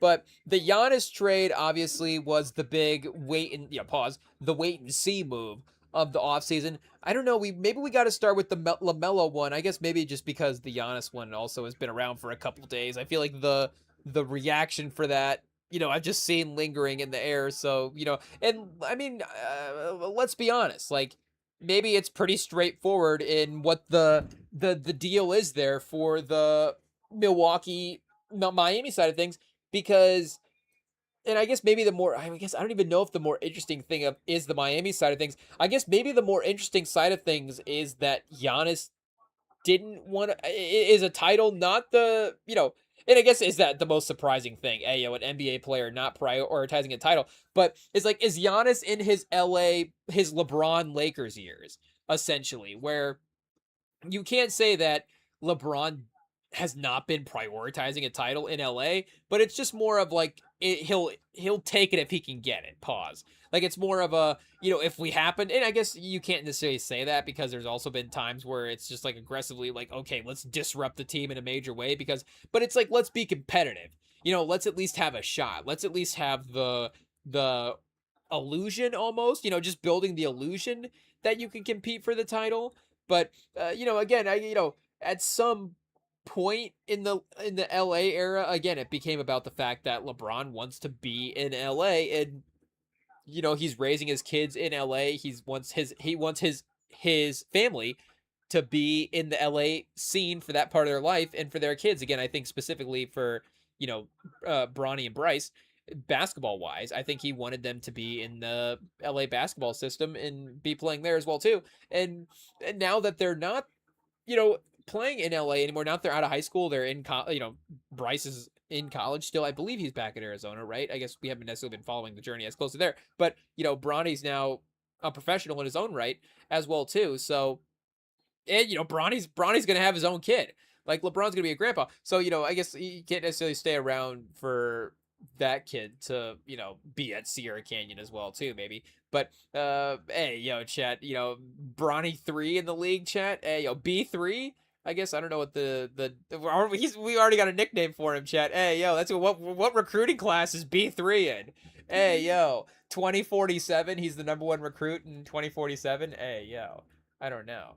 But what are we saying for LeBron? Again, there is a little bit more now, the rumors of like, oh, would LeBron go somewhere? And it's because he doesn't have the family attachments to the location anymore as well too. But I guess I guess I don't know where Giannis is at, where it's like, does he want the kids playing basketball in Miami and they're going to get recruited there? I'm not saying that that's a one for one comparison, but my point is, maybe Giannis is just more worried about where he is going to be at this point in his career versus what the basketball situation is. Because, in some ways, like, I don't want to say Giannis's one title is on the Dirk level, because Dirk's title, for what it, and it's not just like what it, I guess it kind of is like what it means, but what it did for the legacy, obviously, of terms of, really locking in Dirk as just one of, not, it's like, oh yeah, Dirk was obviously a great basketball player, but now Dirk becomes like, one of like the Jedi ghosts of like the NBA. Like he's just like one of the absolute, harrowing figures of, the franchise, and, what that means for, NBA history as well too. Like Giannis is kind of one of those like guys, like if every franchise sends like a delegate for like an NBA meeting, and it's like, hey, this is like the holy grail of NBA players. I guess, in some ways, obviously franchises have multiple, so there wouldn't be a one for one. But if it was like every team's best player, and this is the, what was the thing they were doing with the Kang the Conquerors, where it's like the Council of Kangs? I guess, obviously it's not the same thing there. Or maybe it's like in the Thor Ragnarok, where they go to the one arena and it's like all the different, like mythological creatures are up in the arena. Like maybe it's like that. where it's like, but like for NBA teams, where it's like, you have your 30 people, your 30 delegates. Giannis would be the Milwaukee delegate for, greatest of the franchise. Obviously, again, like they have Kareem, they have, great players. Oscar Robertson has, I guess maybe not again like the most stacked list of great players, but they've, Sidney Moncrief. They've had all kinds of great players in the Milwaukee franchise, but Giannis is the greatest, the greatest sort of Milwaukee Buck career that they've had at this point. So again, I feel like his status in the NBA and what that finals meant as well too. And especially like you look at it now, like again, like a guy like Jokic, like we thought, there, like our guy Bill Simmons was like, oh, Jokic is like the, 10th best player of all time. And, maybe there was a little projection there. Pause. But, maybe in a lot of ways. Hey, yo, whoa. But maybe there's a little projection there, a couple years ago about, and Jokic still definitely could get a second, third, fourth title. Like, we're not going to write Jokic off for, Jokic is going to win 7 more titles. No, but, Jokic could still have, multiple rings by the time he retires in whatever capacity he gets those. Does he get like a Bill Walton run for his career at some point where he's like the 6th man on a great team? I don't know. But, now that he's kind of had some early playoff exits, it does seem like there is kind of a new balance in the league in a way. Like him and Giannis's careers, I think, are back, maybe in the conversation and a little bit more of aligned. And, what Giannis's finals meant as well, too. Like, I just think that Giannis's career in Milwaukee is more like Giannis doesn't really have anything to chase, if we're being honest. Like, yes, he can get more rings, but even if you look at like Durant, maybe Durant's a better example. Where even what he accomplished in Golden State, there's just major question, not major question marks, but there's like, can we actually see Durant do it on his own? Pause. Like, what does it look like if he doesn't join the greatest team ever in regular season history? And if he just stays in, a great situation in Oklahoma City, or what happens, if that Brooklyn situation turns out a little bit differently? Obviously, there's just a lot of what ifs with Kevin Durant's career. And there are what ifs, I guess, in the individual playoff runs that Giannis has had. But in terms of the the question marks that you have about, like, you don't have any question marks about what Giannis can accomplish, if that makes sense. And again, like, you wouldn't say that KD is a worse basketball player than Giannis, but it maybe even KD is still higher up on the all-time ranking than Giannis as well too. I don't know. 2-time Finals MVP. Obviously, the scoring output, the season accomplishments are pretty similar. Like, I'm not saying that he's worse, but there is just a general NBA conversation around Durant that, and he's obviously a unique superstar in that way, specifically one that has won rings as well too. But there's just a conversation around him that just doesn't exist around Giannis, because Giannis just scored 45 points a game in the last 3 finals and just carried a team and was out, insane. I guess, we have looked at this New York Eastern Conference run a little bit and was like, okay, I guess if you play it, we like Atlanta as well too, like the Hawks, hey, Joe Johnson, one of our favorite players of all time. But, it's like, if you play Atlanta over the last couple of years, does that discount your finals run? Hey, Giannis playing Trae Young and then Jalen Brunson playing Jalen Johnson. It's like, I don't know if that's the strongest teams they played, but still, obviously, shout out. Those. I guess it's different playing Trae Young in the Eastern Conference Finals maybe versus Jalen Johnson in the first round. Obviously, respect to that Atlanta team. They're still feisty and good for sure. But and now they've got Kingston Flemings. Hey, I mean, they're gonna be locked in.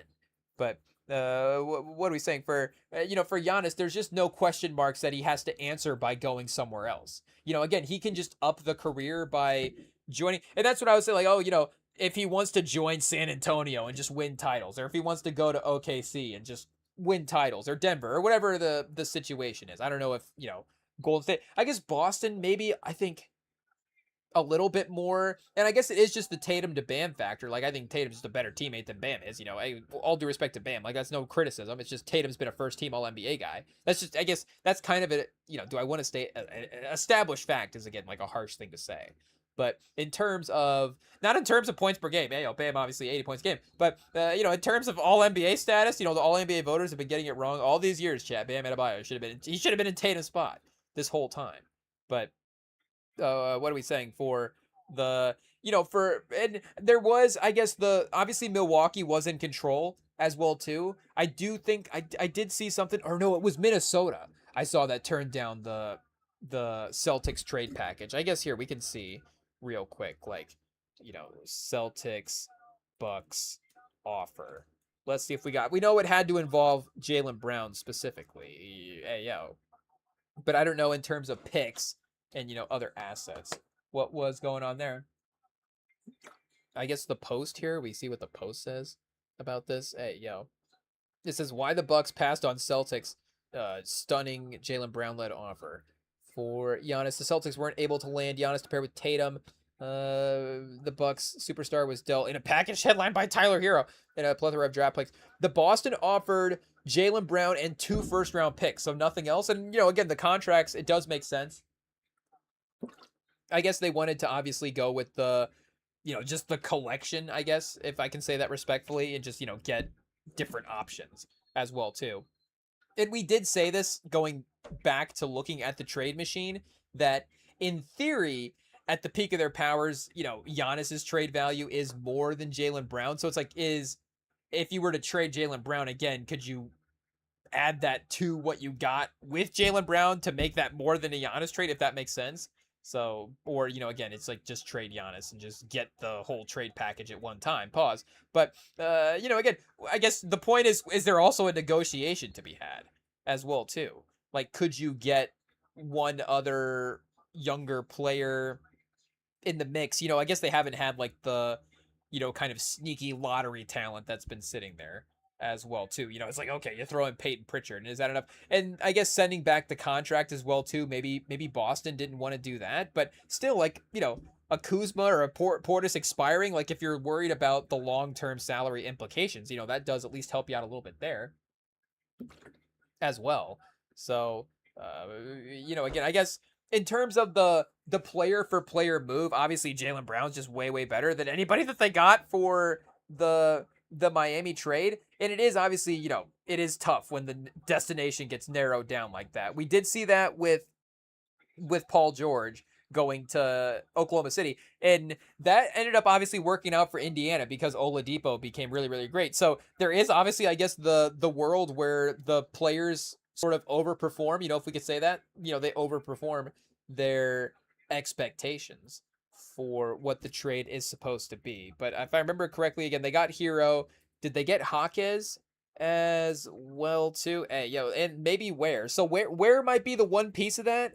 Like, is it impossible to see? And let's double check and even make sure that, we're remembering that right as well too. It says on Basketball Reference he's currently on the Heat. Did they not even get Khalil Ware? So, crazy front court, I guess, all front court players for Miami. They're going to play Ware, Bam, and, Chad, they didn't even get Khalil Ware in the trade. What a loss for Milwaukee.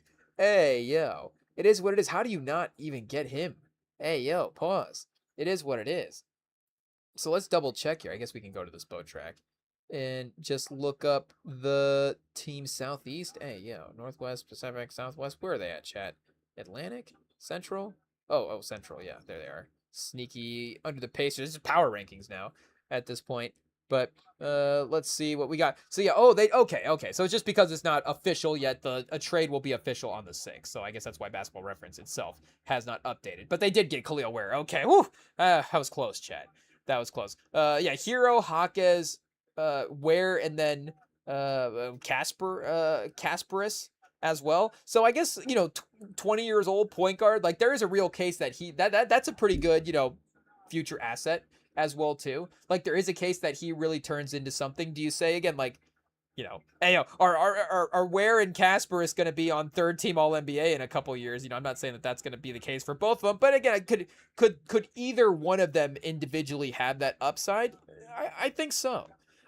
That's obviously, I think, really on the high end of it, but it's still there. And, high quality, I guess maybe like a 4th team All NBA, like an all-star, like the all-star that's kind of not in the All NBA conference. All-star replacement player. Like, Khalil Ware and Kasparis both be all-star replacement players at some point. It's a real possibility, Chad.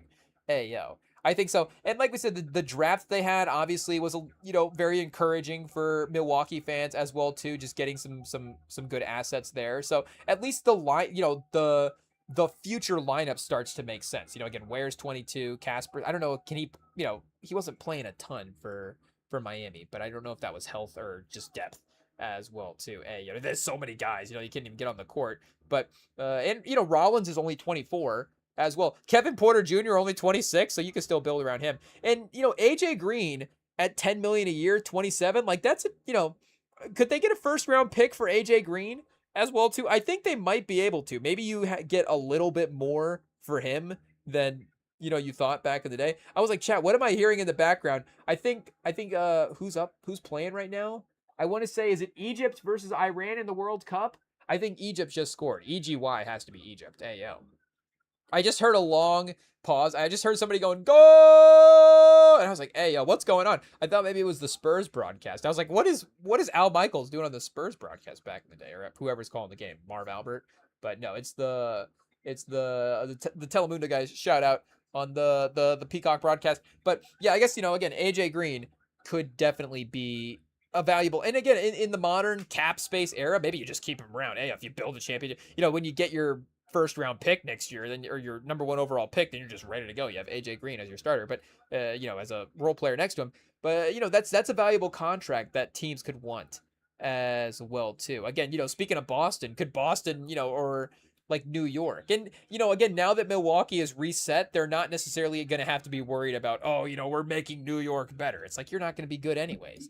So just get the things that are going to help you get better, and then obviously that'll be the hopefully the better team building aspect there.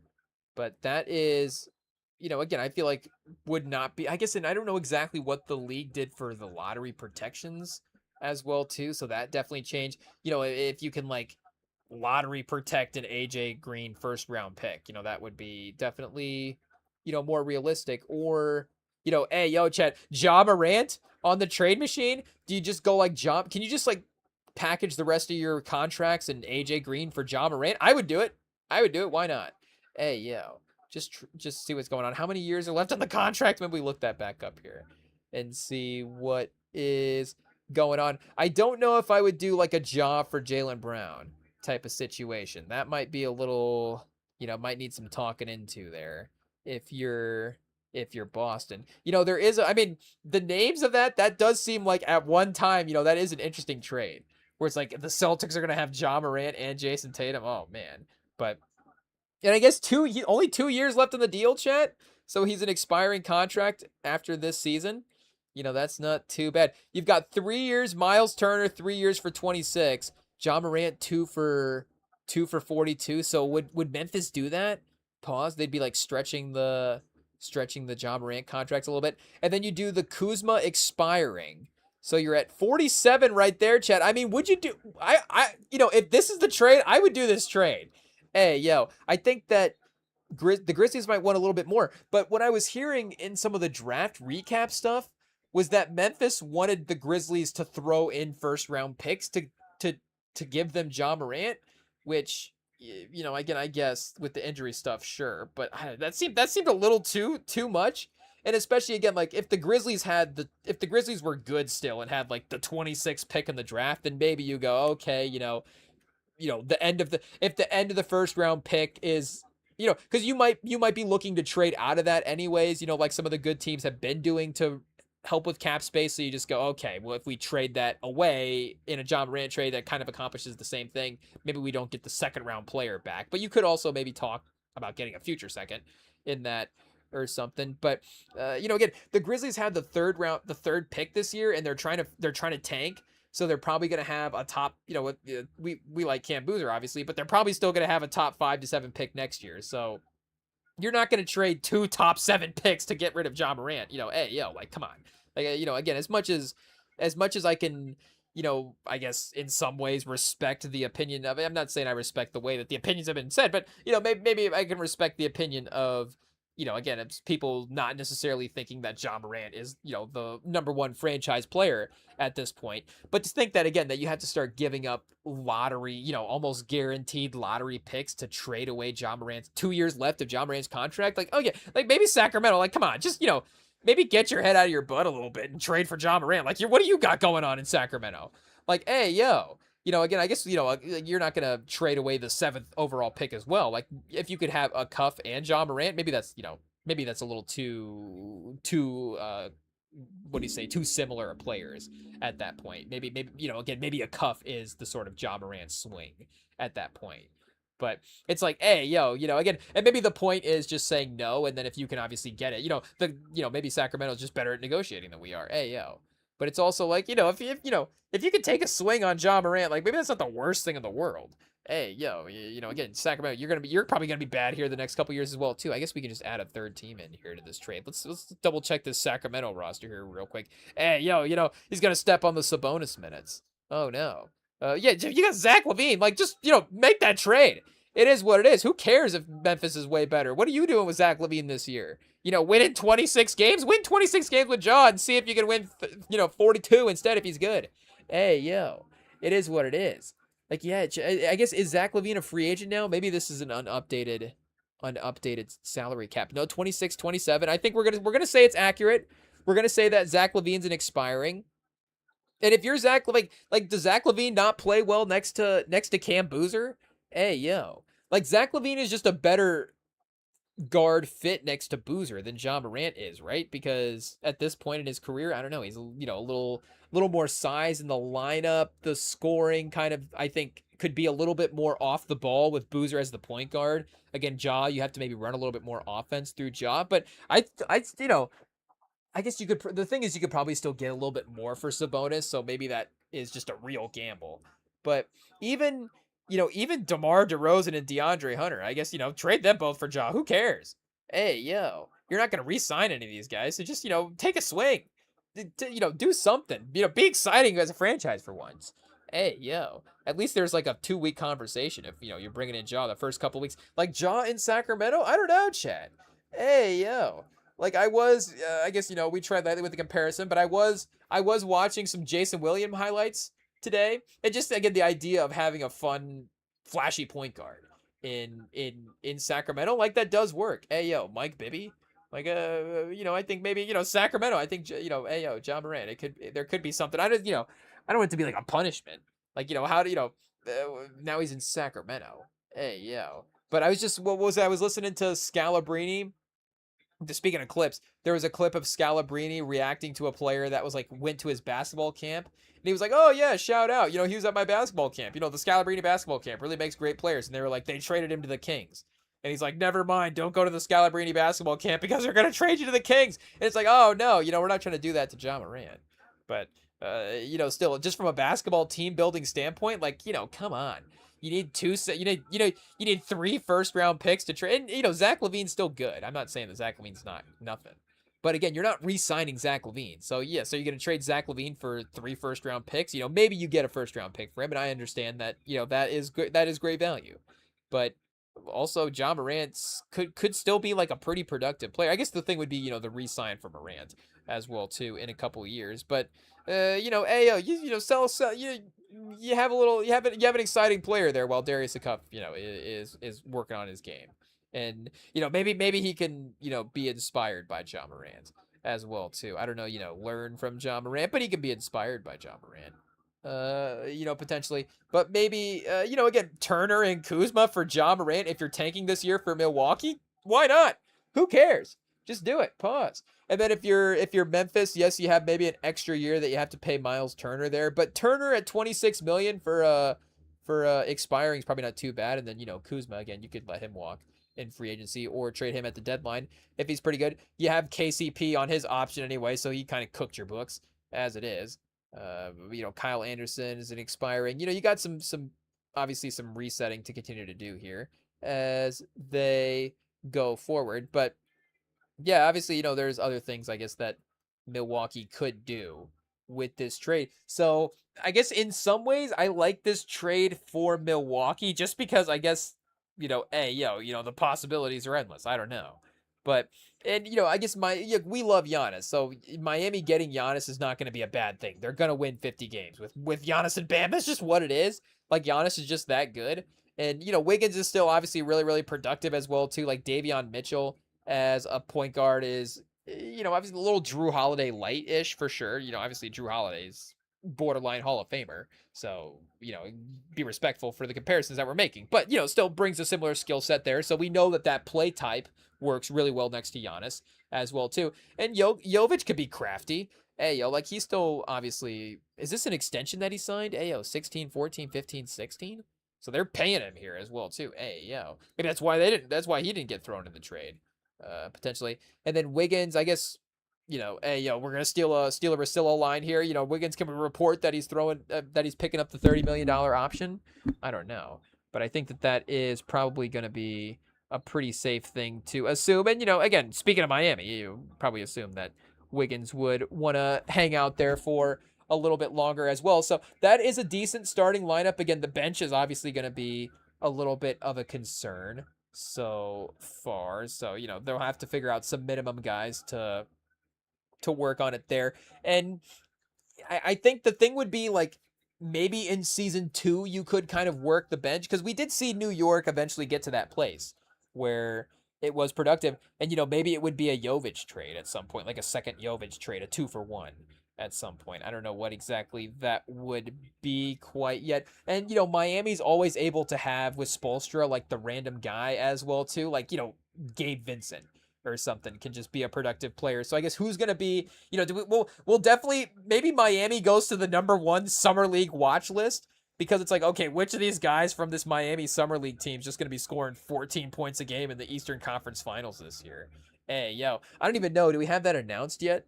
Let's see what we've got here real quick. Heat summer league roster. Because I don't know what did they have a second round pick? I kind of tuned out of the second round after a while, so I don't know if and I did see that, oh no, I think the Heat were the one team that didn't trade their second round pick. Maybe we have to go back and double check that, but I did see that 30 or 29 of the 30 picks got traded for the second round, I guess assuming that nobody got banned from a second round pick. But if there was 30 second round picks, 20 all but one got traded. It was Owe got drafted by Miami, but got traded to OKC. Hey, yo. Hey, yo, how's OKC do it, Chad? It is what it is. Even Miami, they dupe.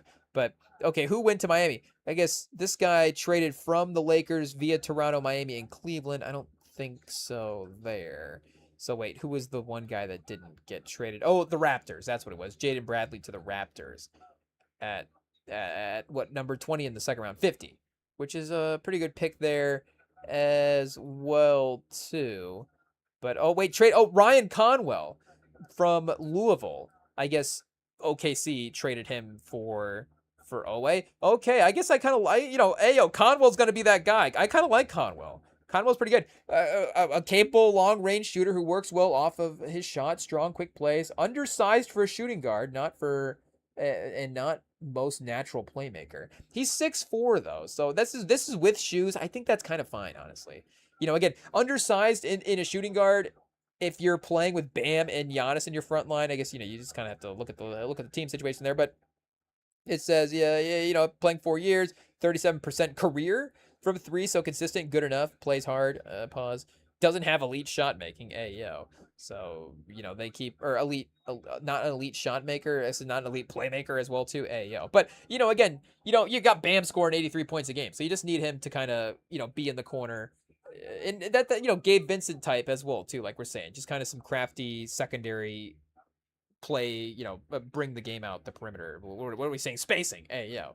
Just provide some spacing with some, consistent 3-point shooting. So that is a good get for him as well, too. If he can lock in defensively. I guess, can we go to the teams here and see if they maybe traded for anybody else as well? So, but, again, year 1 is Conwell going to step in year 1 and immediately be, be impactful for him. I guess, just the two. I guess we'd have to go through the other teams and see who they got traded to them.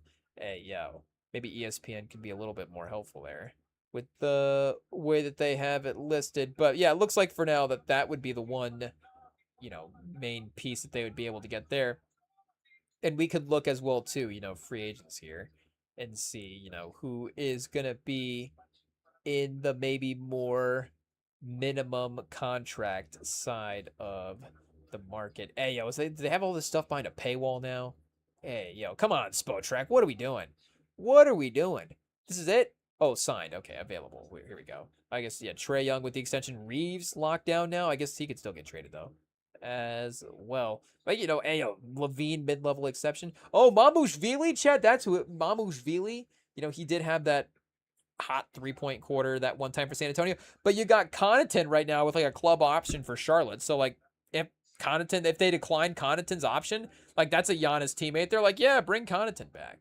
Like he, that type of 3-point shooter, I guess they obviously have had, Duncan Robinson, Strus there in the past. You got Keita for Boston. I would assume they'd want to redo something there for him. I think Leonard Miller just got traded. No, I could be wrong about that. Rupert, restricted free agent. Killian Hayes. I don't know. Ooh, hey yo.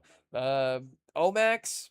If for some reason, hey yo, we're really reaching at this point. Muhammad Guy did just get traded, though. Again, that's like an interesting center, but I don't think you need centers. Ryan Nembhard from Dallas.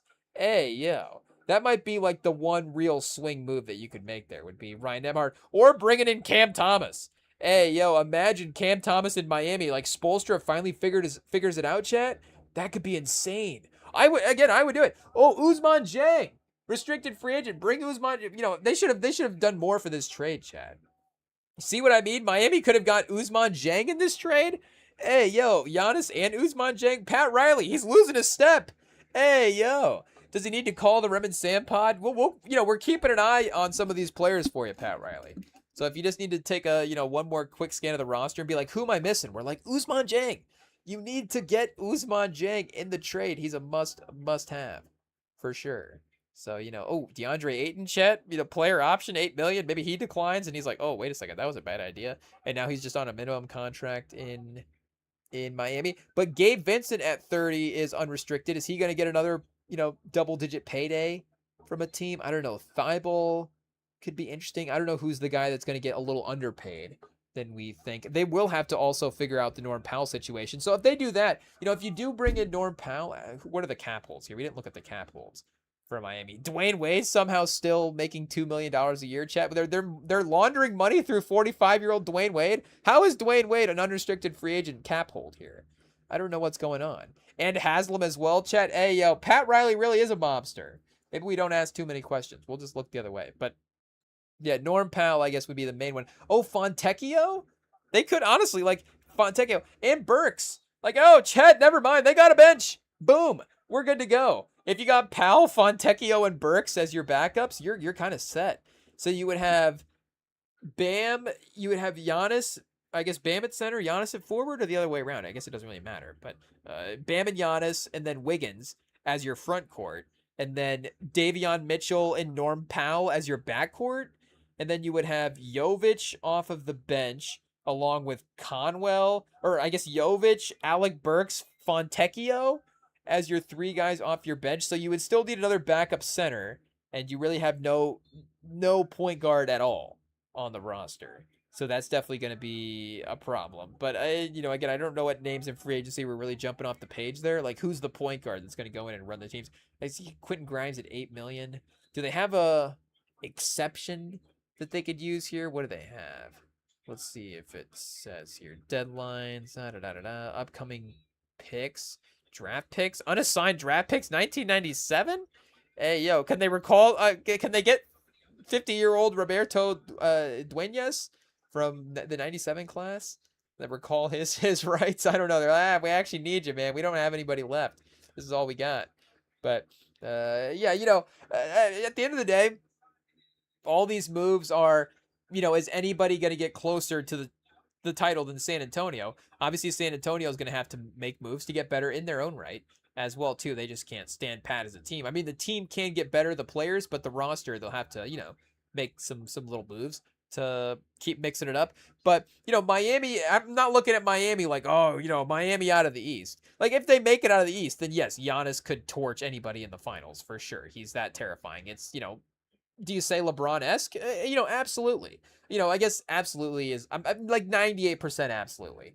Like, Giannis has the physical imposition. Is that even a word? He has the physical imposition to be able to make a run through any Eastern Conference Finals, through any individual team in any series. Giannis could go crazy. So then at that point, Giannis is one of those guys that could And I guess, like we're saying, did Brunson do that a little bit in this playoffs as well, too? But Giannis is one of those guys that, yes, could just throw a team on his back and just be like, okay, we're going to the finals this year. Here we go. As long as the ankles hold up, like, we're marching straight through the East. Like, he can definitely do that. But, again, is this Miami roster overall a threat? No.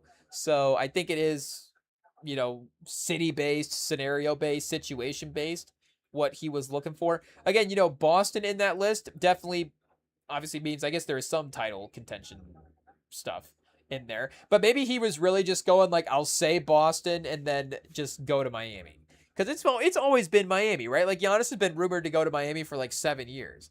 And now it's just Milwaukee's situation's gotten bad enough. He can leave in peace and be the franchise legend. Nobody has to worry about it. I guess maybe the trade wasn't as ideal as you'd want, but it's like, hey, you know what? It's kind of all good. At the end of the way, Giannis, shout out. It's fine. But again, for Miami, you kind of have to do it to get rid of Giannis and or to bring in Giannis because like we're saying on the pieces could be something for Milwaukee, and Ware is definitely a really really talented young player. I'm not going to discredit his game at all, but there's not the individual piece in the trade that you give up, where you're like, okay, this is too much for Giannis. Like the trade on paper makes sense for Miami. The problem is, again, the roster around it, it's not the most stacked up roster. It's not, again, he's not going to OKC and they just have this entire system around him after the trade. And it's just this absolute luxury almost that you can bring him in. But, again, you're not gonna give up Khalil Ware's, future for Giannis. Like it's not like, oh, that's too much. Hey, again, with all due respect. And he could be really, really good. Like we're saying, Kasparis could be, 3-4 time All-Star. That's obviously giving him a lot there for sure. Pause. But, it's possible that one day that little half-decade run, I guess, could happen or something. Who knows? But, again, you're not, the gamble for what the team could be with Giannis, I feel like is more. I guess the other part of it would just have to be, in the modern NBA with the apron, is having Giannis at 58 million and Bam at 40. Like, is their salary cap going to be more crippling at that point versus the maneuverability of the younger future assets that they had there? And Hero at 33 million was giving him a good chunk of the contract to be able to have there for sure. But again, obviously I'm not saying that Miami shouldn't have done the move, but in terms of the teams that Giannis could have gone to, this is obviously not the number one title contending team that he could have gone to. It's one of the best cities that he could have gone to. Hey, shout out Giannis in Miami. Giannis is definitely one of like the most fun guys in the league. So him in Miami makes a ton of sense. But again, is it like? And it is an up. Like we can't say it's not an upgrade for Milwaukee. Like you have a little. You're not like handicapped financially, maybe the same way that Milwaukee was. You have a more set infrastructure. Obviously, Spoelstra is a better coach. The ability to, like we're saying, randomly get these performances from some of these underrated guys that we're not necessarily thinking of. All those things do make it a better scenario, but it's not the best scenario that he could have gone to, I guess, is the point. And, I guess if you're requesting a trade, maybe we've gotten accustomed to that a little bit. I don't know. Now are we getting a little hypocritical? Like, hey, yo, Chad, it was a mere 10 years ago that when Durant went to the best scenario, we were like, hey, he ruined the NBA. So, again, like I'm saying, I'm glad that this did not happen. Like, maybe I can't be too critical because I'm like, yes, Giannis, you made the right move. We don't want you to go to OKC. We wanted you to go to San Antonio. Of course, if you're going to ruin the NBA, ruin it in San Antonio. Hey, yo. Just let's destroy the league together, Giannis. Hey, yo. We'll just rip through and win a couple titles. And Giannis at 32, it's not bringing in Durant at the peak of his powers as well. It's a little little different. I'm not saying it's, again, Pat Ewing at the end of his career, but it's a little different. But regardless, at least the balance of the league does stay the same. So who knows? Maybe, do we go, was Adam Silver in his David Stern bag? He's like, no, you don't go to Boston, you go to Miami because it's the talent competition there. But again, it's not like they're a guarantee.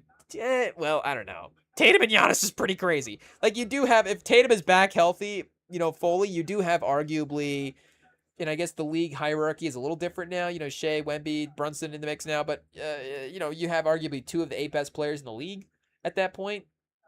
So that does become a little bit more high powered than Jaylen Brown and Giannis. And again, especially if you're not giving up any depth, even if it's still not the same Boston team in the past, it's still way, way better So, or it's still a really really great title contending type team, and Giannis is a little bit of an upgrade over Jaylen Brown at the best of their abilities for sure. With as great as Jaylen Brown is. But again, at least San Antonio, it's not like, oh man, we were so close, we should have won the title this year, and now we'll never win again because Giannis is in OKC. That we might never even have to play Giannis in the finals. Who knows? But I guess the East as well too. Like staying in the East is an advantage because the conference itself again is winnable. Hey yo, New York just won the East for hey yo. So the team hasn't won the East in 50 years, and they just won the East this year. So you could win the East. Hey yo, but like we're saying, from a Spurs perspective, from a Western Conference perspective, from maybe a greater league perspective, it's not like a oh now the league is shaking in their boots. Giannis is in Miami. Hey again that's I'd be respectful. We all I think still have the same. I still have the same amount of fear for Giannis as a player, but I'm saying I don't have increased fear for Giannis's situation, if that makes sense. Again, I can admit it's better, but I'm not more fearful of it compared to San Antonio. I'm obviously are they a little bit closer to matching up against the Spurs in a finals? Like I'm saying, yes, but the base fear at the end of the day is Giannis. It's not the fact that Miami was this terrifying team already, and oh, they've added Giannis, now they're unstoppable. It's oh, Giannis could have just won these games individually in Milwaukee if we're playing against them, or he can win these games individually in Miami, or he can win these games individually if Phoenix trades for him or whatever. Again, it's not the scenario that he's going to is just this massively increased scenario, or even New York this year as well. Like yes, if New York does add Giannis, then it's like oh well, I guess they are going to repeat. Hey yo, like that. Well, that's a pretty good counter move to people thinking that you're not. And I don't know exactly what the trade would have been there. I guess, you're not going to trade Towns for Giannis. That would have been the ballsiest move of all time, chat. Hey, yo. They're like, Towns didn't win finals MVP, so, we got Brunson and Giannis. Time to repeat. Or maybe it's a, you know, Bridges and Mitchell Robinson type trade. Who knows? Then you get Giannis and Kuzma back, and then, I guess Jericho Sims, bring him back to New York as well. I don't know. Maybe they turn down the Giannis trade if they're getting Jericho Sims back. I don't know. But again, shout out to Giannis for keeping the balance of the league strong. Hey, and maybe that was a calculated move. He's like, I don't want to be like Durant and ruin my legacy. I've achieved this great thing in Milwaukee. I can go request a trade to a team that I want to go to, and people still like me. Hey, like Giannis is really he's really winning at the end of the day. This is one of the great superstar trade requests of all time. Milwaukee, they get some pieces. Miami, they get a superstar. They're not like too much better, but they're maybe a little more feistier.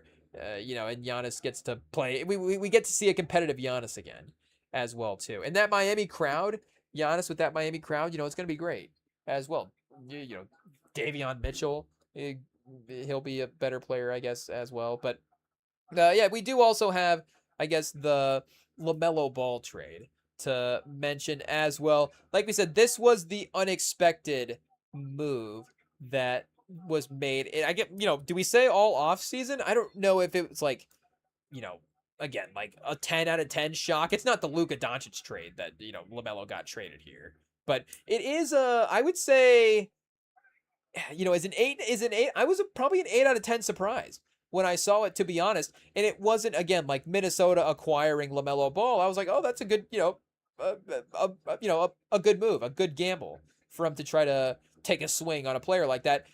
It was the Charlotte side of things that I'm saying that maybe was a little bit more surprising in them wanting to move on from LaMelo Ball after just, one season of having this core be so successful. And, again, to go from the San Antonio perspective of things, like LaMelo is, I guess, do we say in the Giannis tier of guys? But he is in a strange tier of trade guys where it's like I would want to trade for him, but I also would want to play against him as well too. Like I want him on my team and I want him on the other team as well. I'm both not scared of playing against him. Like again, Giannis, I'm scared of playing against. I can't say I'm necessarily scared against playing against LaMelo Ball, but I would love to have LaMelo Ball on the Spurs. But also, again, he would be the 4th or 5th best player on the Spurs offense. So it's a little bit different. Would LaMelo think he's the best player? Again, do we get into that type of team building type stuff? I think he would figure it out for sure. But, and again, there is going to be, I guess, the dynamic of him and Anthony Edwards now that will have to be worked out in some ways as well. But again, I think like I'm saying, it's a good move both in the talent acquisition, but it's not like we're saying shifting the balance of the league. I think Perk did say that it was the best backcourt in the league, and that is definitely the offensive talent is there for sure. You do have to give it that. Unfortunately, Lamelo just hasn't proven himself that healthy over the course of his career, and unfortunately also has had some late game moments as well too, where maybe some other guards you're like, just these last 2 minutes, let's just not play Lamelo and just not risk it. So again, it's like now Lamelo has to be the main point guard. We'll see. Obviously, Edwards can take some of those clutch minutes away as well too. But what they were building in Charlotte again was really working. Now you can maybe fast forward and say, would they have ever won the title with Lamelo, Canuple, Brandon Miller, and who else are we missing out of this lineup as well too? But are those guys gonna win the finals together? Maybe that is a little bit of a reach. Again, maybe it's somehow they're able to make that trade with like the Miles Bridges piece or something like that. I guess Saloon is like another recent first round pick. Oh, Diabate, McNeely. Again, like maybe they're still able to keep the main trio of guys, Ball, Miller, and Canuple, and bring in a fourth star to add to that lineup and improve. We were throwing out the Jaylen Brown trade. Like I thought that was Ayo. I thought it was a good idea that we threw out there. But we had proposed like a Miles Bridges, Josh Green, a Miles Bridges, Grant Williams type of situation for Jaylen Brown. You bring in another wing. You have Lamelo, Jaylen Brown, Canuple, Brandon Miller. Again, I'm not saying that is necessarily going to win the East, but that legitimately could be an Eastern Conference Finals team. And the Canuple connective piece and the balance that they achieved, I think that like, and obviously now we're getting back to Bill Simmons, book of basketball, the secret to basketball territory, but chemistry is important. And it was very clear that whatever balance they were achieving there in Charlotte, like that was working. Like again, those three guys together can definitely play. And maybe there is a two-way factor again with Lamelo and Canuple. You would need to, and Jaylen Brown bringing him in specifically. Like maybe you'd want to lean a more defensively geared guy. There was a lot of talk before Bam scored 83 and just became a Miami legend. It would be like would Miami ever trade Bam to Charlotte? And now you have Bam as a center there. Like that would be crazy. Again, I don't think Giannis would have ever have gone there, but I guess Mark Williams. Mark Williams, they traded away. He would have been a good guy to keep away or keep there as well too. But like Klingon or something, like I don't know. They trade for Donovan Klingon. Maybe it's like a interesting center. I don't know. Maybe Carl Anthony Towns. Like after the season, New York does like the one season title. The we didn't win the title the next season sort of disaster panic move. And they're like, or kind of like Boston's doing right now with Jaylen Brown. It's like, oh, we had the one bad season after not winning the title. Let's, I guess 2 seasons kind of, but they're like, okay, let's trade everybody now and get rid of it. It's like maybe Carl Anthony Towns goes to Charlotte in that scenario. Jalen Johnson in a couple years. Anthony Davis. Maybe they get Davis this year from Washington. Hey, I don't know. Maybe, maybe that Washington team's kind of interesting as well too. Maybe I'm kind of thinking Washington's taking Charlotte's spot in the East this year. Hey, it is what it is. And again, I think Canuple can be a really good functional leader of an offense. We've got, of course, like we've kept saying, the 05 finals in the background. I don't want to be blasphemous for the Spurs fans, but I'm just thinking of like equivocally how the guy could lead the offense. Like Canuple can lead an offense a little bit like Ginobili can. But I think it's in that similar way where you want him to be a secondary playmaker versus having to carry the team. But if Ginobili ever went to a place and it was like, oh, Ginobili's going to be the number one guy, that team could probably still win 47 games, 52 games in a season. Like it could still be a great team. Like a 47 win team, a great team. But, it could still be a really, really good team for sure and be playoff competitive. It maybe even is able to upset a team through a couple rounds. I'm not, maybe a little better than like an Antoine Walker led type team, but still, there is some maybe bringing back the cast if he got game. Maybe there is a little bit of Jesus Shuttleworth type potential there for Ginobili if he leads on a team on his own. I'm not saying that Canuple doesn't have that potential, but again, I just like him better. And he is maybe a better basketball player than Lamelo as well too. I'm not saying that he's not, but functionally in the offense, I like it when he is pause. Ayo, take two, 1, 2, 3. We prefer it. Maybe I don't know what the better way to say it is there now. It makes more sense to me when he is working off of another primary creator as a shooting guard more so than him obviously as a. I guess he's listed as a small forward on 82and0.com. Ayo, we haven't visited 82and0.com in a second.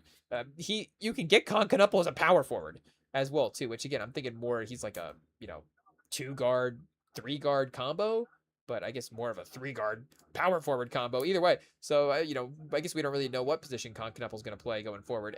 But again, I just liked it with the skill sets that he had. Lamelo's creative instincts with Knupple's connective instincts definitely really, really worked. And Brandon Miller's the type of guy, he doesn't need the basketball that much. He can be a secondary off the ball. Like, it's actually kind of where he works best is, running around and operating off the perimeter and slashing and doing those types of things, and then being the two-way guy there as well.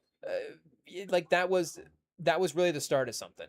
And for them to and again, for Minnesota to be able to make the move this early in the offseason, like that's the time to do it. You don't make the move in the deadline thinking that now, okay, we got LaMelo with 30 games left. Now let's make the title run. Like, make the move now, because even one offseason is, again, like New York needed what, 2.5 with Towns, 1.5 before going into the final season. So like, 2.5 seasons there before they set up that playoff run, before they finally had the chemistry to be able to make that title run as a core. It's still going to be difficult for, outside of all the other reasons, it's still going to be difficult for LaMelo and Anthony Edwards after one season to be able to, make a run at the finals together. But at least they got the move done literally as soon as possible. So for Minnesota, you do have to give them credit there. But again, for Charlotte, I don't know why you're making this move so early. And maybe I'm just underestimating Naz Reid's overall value at this point as well too. Like, going back to those conference finals runs that they made there, those back-to-back years with Towns, like I kind of think, and again, this is like they traded Towns because of Naz Reid. Like, we forget about that. It's like, oh, they, we kind of think of it now as like they're bringing in Randall or giving up on Towns or whatever, but they had the contract stuff. They did give up on Towns for sure, but there was the contract stuff, and they thought that paying Naz Reid $20 million a year, and I'm not even saying they thought. I think there was like a kind of a little bit of a consensus in the NBA community that paying Naz Reid $25 million a year comparing to paying Towns $55 million a year was just a better contract move, because it was like, okay, again, the thought is Towns is like a, perimeter stretch five who, can kind of play defense, but not all the time. And the rebounding's okay. And it's like, are you going to get the same stretch five offensive qualities with Naz Reid? And he can, potentially be a better defender, and also again, you're paying him half as much as well too. But again, in those conference finals, it was his big shot making at the end of those games that was part of the reason they won that game 7 as well too against Denver a couple of those seasons. So again, there was a little bit more makes sense to it than we're giving them credit for. But again, we have to go back. I think Towns is the number 1 overall pick. Just the idea of ever moving off that basketball talent in general, like, again, lessons learned all the time, but still, like, there is some league trade value here with Naz Reid as well too. And I was seeing proposed fan trades online for De'Aaron Fox for Naz Reid for San Antonio. And now maybe I'm a little against that because they just went so front court heavy with the draft as well too. And Ayo, to bring it back to Ben Wallace highlights, maybe this is why I was watching Ben Wallace highlights, because I was thinking like the guy they just got from Kentucky, Quindens, could maybe be, Ayo, best case scenario, Ben Wallace for sure. But maybe a little Ben Wallace-esque in terms of the play style. So I was like, Ben Wallace next to Wemby? Hey, what would that be like? But regardless, there was some thoughts of like, do we bring in, I guess, Naz Reid? I saw that as one of the posts, and I was like, as much as De'Aaron Fox was, not maybe the Spurs fan favorite there by the end of the finals, I don't know if Naz Reid. I think we could. Well, and maybe I'm a little delusional. I was thinking, oh, we're gonna get Giannis for De'Aaron Fox. Oh man, but maybe Naz Reid is a little more in line with, San Antonio's third guard, but. Regardless, I was probably a little okay with keeping De'Aaron Fox there in that scenario. But again, I think Nas Reed is really, really great. Like, Nas Reed is the perfect, almost last, not perfect last piece, but Nas Reed is a really, really great last piece if you still have LaMelo. Like, I don't know how you can't do this trade in the same way that the Jaylen Brown trade, like we were talking about. So, again, maybe, not to value Nas Reed on the same level of Jaylen Brown. Maybe it's less picks or something, but maybe, again, you don't want to give up 4 years of Nas Reed for 1 year of Miles Bridges, but maybe it's a Miles Bridges. If you have Miles Bridges and Grant Williams, like, you could kind of talk yourself into that, a 2-for-1, and just get the depth. And you re-signed Dasumu, so you did, and I guess their backcourt now, Chad, is really strong. Hey, you got Dasumu, Edwards, and Lamelo. Did they re-sign Dasumu knowing they were going to sign Lamelo? So now is Dasumu like a weird trade option as well too? I don't know. I don't know there, but because they did, again, he's what, 4 years now, so all of those guys are making what per year? Let's go to the Minnesota roster and see what that Dasumu extension looks like. Pause. Yeah, I guess 19, 20, 22, 23. Okay, that's not bad. That's not too bad there. And then, yeah, you got LaMelo Ball as well, too. And then I guess Gobert will have a player option next year, McDaniels. So it will, of course, be a, expensive roster, for sure. But they still managed to make the moves. And, there was Gobert for Jaylen Brown trade offer as well too. That I think that Minnesota actually turn that down, is what I was reading, or did Boston turn that down? But I think it was Minnesota, because I was a little surprised to see that Boston would have taken Gobert back for Jaylen Brown as well too. It's like, really, they're just gonna do that? I guess maybe there was a pick or two in there, but it wasn't much more than that. And I was like, again, I guess the league still does value Gobert at some degree, so they could potentially even still move him. And obviously, back in the day, 36 million was like half the salary cap. Now it's obviously a little bit less. Again, even, Julius Randle 33, Jaden McDaniels 26. Like, it's, more comparable to, kind of a little bit of a, above average role player in some ways. But I guess not when Dasumu is making, 20, 22 million a year ish. But, regardless, they could potentially do something there if they needed to as well. But you could probably even play those three guys together, with Edwards being the three. I mean, we just saw it in San Antonio, and maybe they're even trying to copy that a little bit as well too. Who knows? Gobert as the Wemby with three guards. Obviously you're building around Edwards and not Gobert, but just, functionally what the team looks like. And, you're gonna need another guard anyways, because DiVincenzo is out, so you're gonna just need more depth there. I guess Terrence Shannon is maybe gonna be, do you flip Terrence Shannon for more of a front court player at some point as well?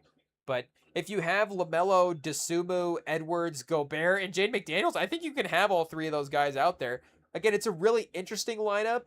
I don't know if I'm, I'm scared of Edwards for sure for San Antonio, and I do think that Edwards, again, is one of those guys that could just drag a team to the playoffs, through the playoffs, if he, ever, really taps into the best levels ever that he is as a player. And he's obviously still really, really great as well too. But, I think he does have that run capability in him for sure.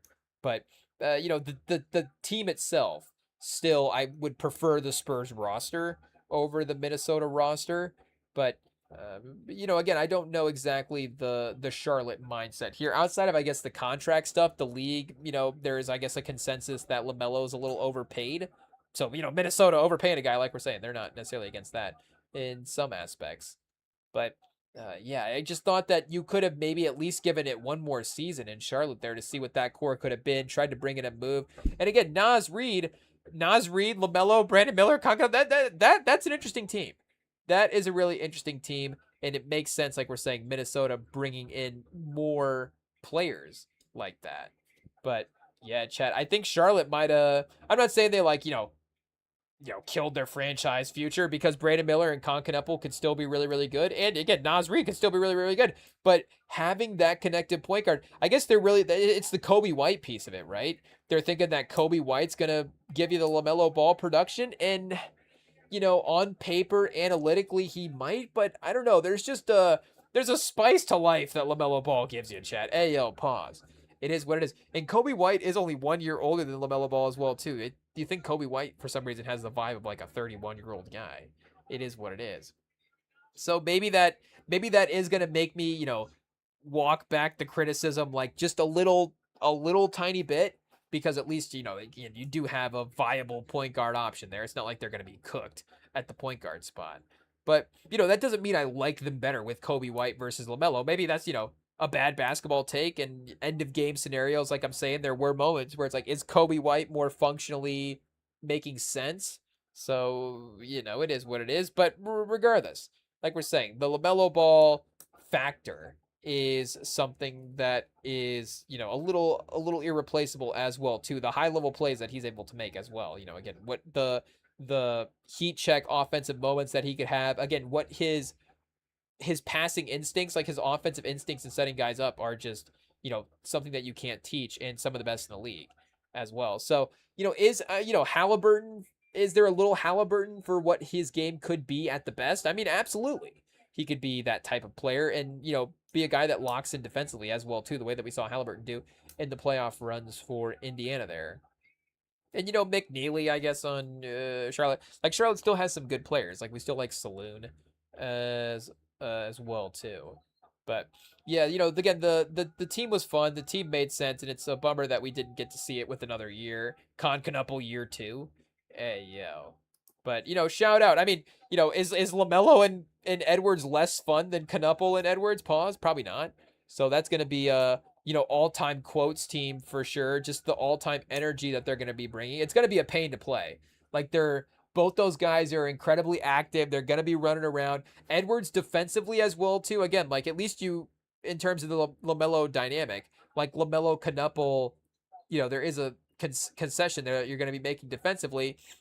At least now Edwards is going to be able to, you know, guard one of the backcourt guys. LaMelo, you know, hopefully, if you're not playing, you know, again, like the 2017 Warriors, and, you know, LaMelo has to guard Klay Thompson or something, I guess even still then you could, like, have Dosunmu on Klay and LaMelo on Iggy or something. Like, there is always going to be a guy that you can hide him on. So, you know, you could hide LaMelo on somebody, and I guess unless you're playing San Antonio, but even still, like Carter Bryant or something, like, they'll find a way. Hey, yo, chat. The YouTube just auto played the game that we had on into a Spurs Suns game. It looks like a game 5. Spurs up 3-1. I don't know exactly what year this is, but they auto played it a year with Joe Johnson, so the algorithm does know us for sure there. And I mean, Joe Johnson just hit with Ginobili with a mean crossover to start this game. I'm not even gonna lie. It is what it is. He had him on skates a little bit, but, you know, the Spurs are up 3-1 in the series, so we'll take that as well too. But you know, again, are we, you know, for, was it Perk that said, it was Perk that just said that LaMelo and Edwards are the best backcourt in the league. Again, I get it. You know, we did just see Castle and Harper make the finals, and they're still not even that, you know, do I say they're still not even that good? Hey, yo. And they just ripped through the Western Conference. So, you know, are you taking Edwards and LaMelo over Harper and Castle? Like, that might have to be a poll question, chat, because pause. Ayo, because obviously Edwards is such a strong option there to consider. You know, is his individual play, like we're saying, good enough that you just have to take the Minnesota backcourt because of that? But as a collective talent, I mean, you know, Harper and Castle are probably the next 2 best guys there. And then LaMelo is probably the, you know, the fourth, a really strong fourth option, obviously, for the backcourt options there. I guess for having 2 guards specifically, you know, it is a case. It is a case for sure. I mean, could it be, I guess, Luka and Reeves? Would you rather have LaMelo and Edwards, or Luka and Reeves? I mean, it does seem like the upside of LaMelo and Edwards is a little bit higher, but maybe Reeves is a little safer baseline at times than LaMelo. But obviously, it's not like his game has been, you know, a linear progression forward the entire time. I'm trying to think. Portland, what do they have right now? Scoot and who? Hey, yeah, so probably not them. Utah, now they have Peterson and Keontae George. So that's like a, you know, let's keep an eye on it and see. And I guess the Thunder, you know, Jalen Williams, doesn't he play the 2? So, you know, the Perk's just not going to consider Jalen Williams and Shea. I guess let's go look up AJ Mitchell, who is like their starting 2 guard. Why am I blanking at this point here? Let's see what we have got going on. Khalil Ware's nickname, the Kryptonian. Hey, yo. Was Khalil Ware on the set of Supergirl? Because apparently that movie had some kryptonite going on there, chat. I think the Rotten Tomatoes scores Not too great. Actually, I don't know what the Rotten Tomato scores are, but listen to Van Lathan on the Ringerverse pod today. Turns out, not a fan. Hey yo. So let's see. Rotten Tomato score 57%. Hey yo. Not to spoil the Ringerverse pod, but 3-2-1. He gave it a 5 out of 7. So that's right in line there with is Van Lathan on the Rotten Tomatoes? I don't know, but yeah, it seems like I guess consensus mid. With all due respect, again, just from the movie maker's perspective, unfortunately, not doing due justice to the character there is more so the point that is being made. But to look at OKC lineups, Ayo back at it again. Oh, Cason Wallace, Ayo is their number 2 guard technically. So I guess if you wanted to bend the rules and say Chet. Yeah, really been bending the rules. PJ Carlismo's back. Chet. Well, sorry to PJ Carlismo. We really just butchered the impersonation there. Let's see if we can dial it back and deep breath. Okay, let's see here. Chet. Chet. I think we lost it. It is what it is. We'll have to do some practice and get the impression working a little bit better. But PJ Carlissimo would be playing Chet at shooting guard, but otherwise, I guess technically it's Shea and Cason Wallace is their main backcourt. Shea and AJ Mitchell, like Shea and AJ Mitchell's pretty good as well too. Shea and Cason Wallace is obviously really good. I mean, that's again, Shea's good enough. You could make the case. You could make the case that Shea is over Edwards, obviously the 2-time MVP. Hey yo. But just the individual talent, I mean, it's pretty close for, how good Anthony Edwards is. Josh Giddey and Dylan Swain, probably not. I guess, Nembhard and Halliburton have been to a finals. So, we can't not, we have to, bring them up, I feel like, if they made a finals run. Hey, yo, to give them some respect. Brooklyn has all backcourt, so Igor Denham and Mikel Brown now, I guess. Colin Gillespie and Devin Booker? Hey, yo, they just re-signed Colin Gillespie. Do we consider that? I'm trying to think who their main point guard is. I think it is Colin Gillespie now, but I guess not Bradley Beal in the mix. Dallas, I guess Kyrie for Dallas. They don't have the 2 guard though, do they? They just took Merez Johnson in the first, so if they had scooped up a 2 guard there, maybe they're in consideration. And then Amen Thompson, I guess, is technically like a point guard type as well too. Do we have to say like Amen and Van Fleet, Amen and Reed Shepherd maybe for Houston? And then what about Detroit? Hey yo, Cade Cunningham, and they just got that kid out of Stanford as well. But Cade Cunningham, and they're a really forward heavy lineup as well. So wait, let's actually look up their salary cap here. Who's their 2 guard? Duncan Robinson? Hey yo. Are they gonna get way down? I guess Denver doesn't have the 2nd guard because Jamal Murray, hey, we had to bring his name up as well too. Is it Duncan Robinson and Karis LeVert? Hey, I guess they do have Asar technically listed as a shooting guard. So yeah, I mean, Cade and Asar, like again, offensively, Cade is one of the, is he one of the 10 best offensive creators in the league, and then Asar one of maybe the 10 best defenders, like, you could make the case that the balance of the Pistons backcourt is better than the Minnesota backcourt if it was those 2 guys specifically. But again, obviously, I think you have to give LaMelo and Anthony Edwards the sort of combined ranking at this point over Detroit. But I'm just saying it's close. And again, I think for the team building aspect, I would assume the league would still take San Antonio's backcourt at this point. I guess, Cleveland, you would have said with Mitchell and Garland, just the name value talent there a while back. Knuppel and LaMelo would have been the other one as well too. Kingston Flemings and Reisher Shea, I guess probably not as well. Morant, no, as well. Oh, Orlando with Bane. They just traded for Bane. Anthony Black and Desmond Bane would be like a long shot. Keep an eye on them there. Again, Brunson and Josh Hart, or I guess Brunson and Bridges, they don't really have like the defined 2 guard per se. Deuce McBride, Alvarado, maybe a little 2 guardish, but it's what Brunson, Hart would be the main 2 guard there next to Anunoby, Bridges, and Towns. So, Brunson and Hart, you do have to consider. Again, they literally just won the title. They've literally won championships at every level together. So, you would probably bet against. Like, I'm just thinking about it one-on-one right now. Again, you're thinking, yeah, oh, Edwards got it, LaMelo's got it, but somehow Edwards or somehow Brunson and Hart win the game. Like Hart on Edwards, Brunson on LaMelo. Like you can kind of see the pathway there. Obviously, the Edwards Brunson battle, Edwards defensively, Brunson offensively would be the real battle there. And then, can LaMelo just not give up? Can LaMelo like box out Josh Hart? Because Josh Hart would just be tearing up rebounds and like, you know, screens and stuff. I don't know. So, again, there is a case there.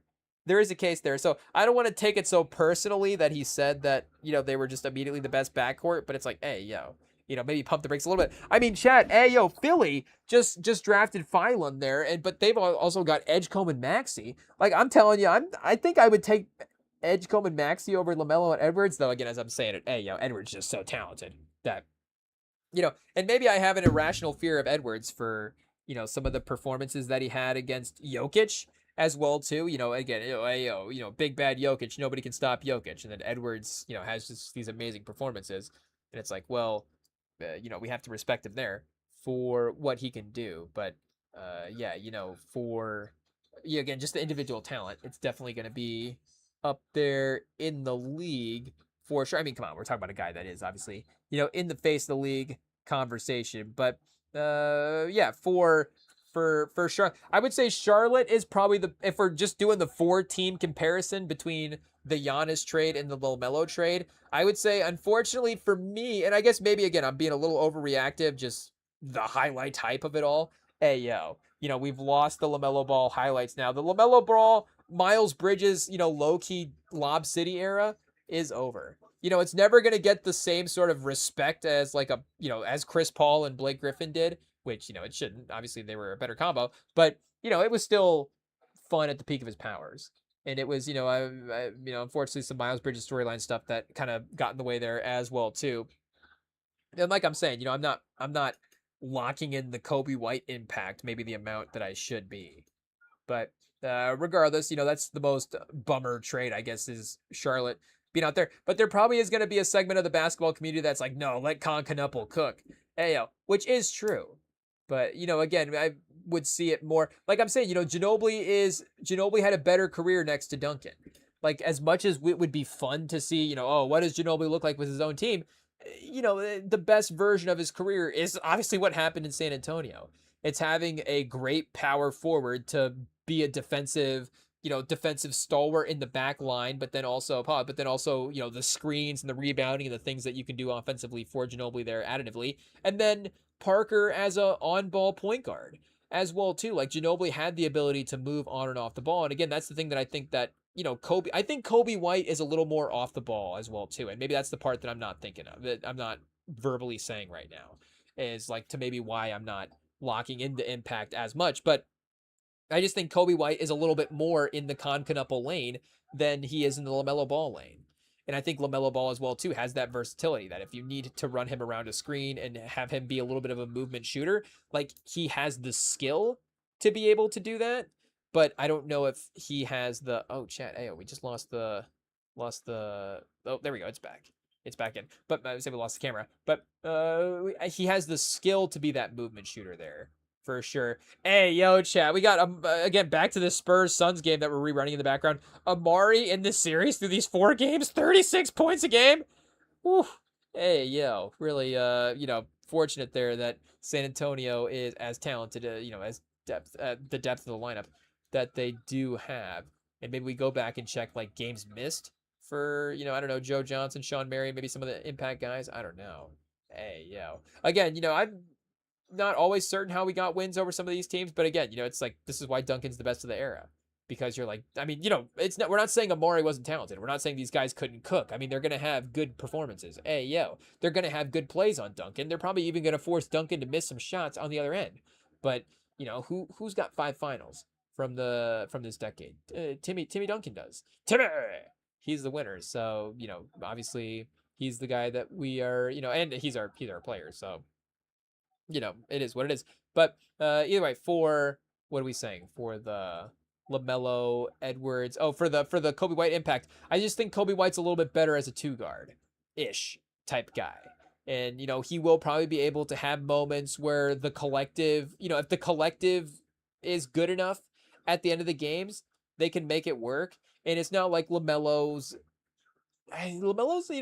is clutch as well too, if you need him to be. I just think that, he's just a higher upside player than Kobe White is as well. And I get the baseline. I get maybe the sort of, the mental coaches aspect of it, where like the ebbs and flows of having to coach a guy like LaMelo Ball. But, again, I've been on the talent. So, but like we're saying, perfect guy for this type of trade because we'd want to trade for him, but we would also, love to compete against him in the Western Conference Finals. I don't know if Castle's going to have a problem guarding LaMelo Ball, but also LaMelo Ball could just rip off 7 threes in a row. And it'd be like, hey, yo, LaMelo Ball's the reason that we're just going home. It is what it is. So I don't, is Minnesota officially now in the big three in the Western Conference? It's San Antonio, OKC, and Minnesota. I think now San Antonio and OKC fans are united.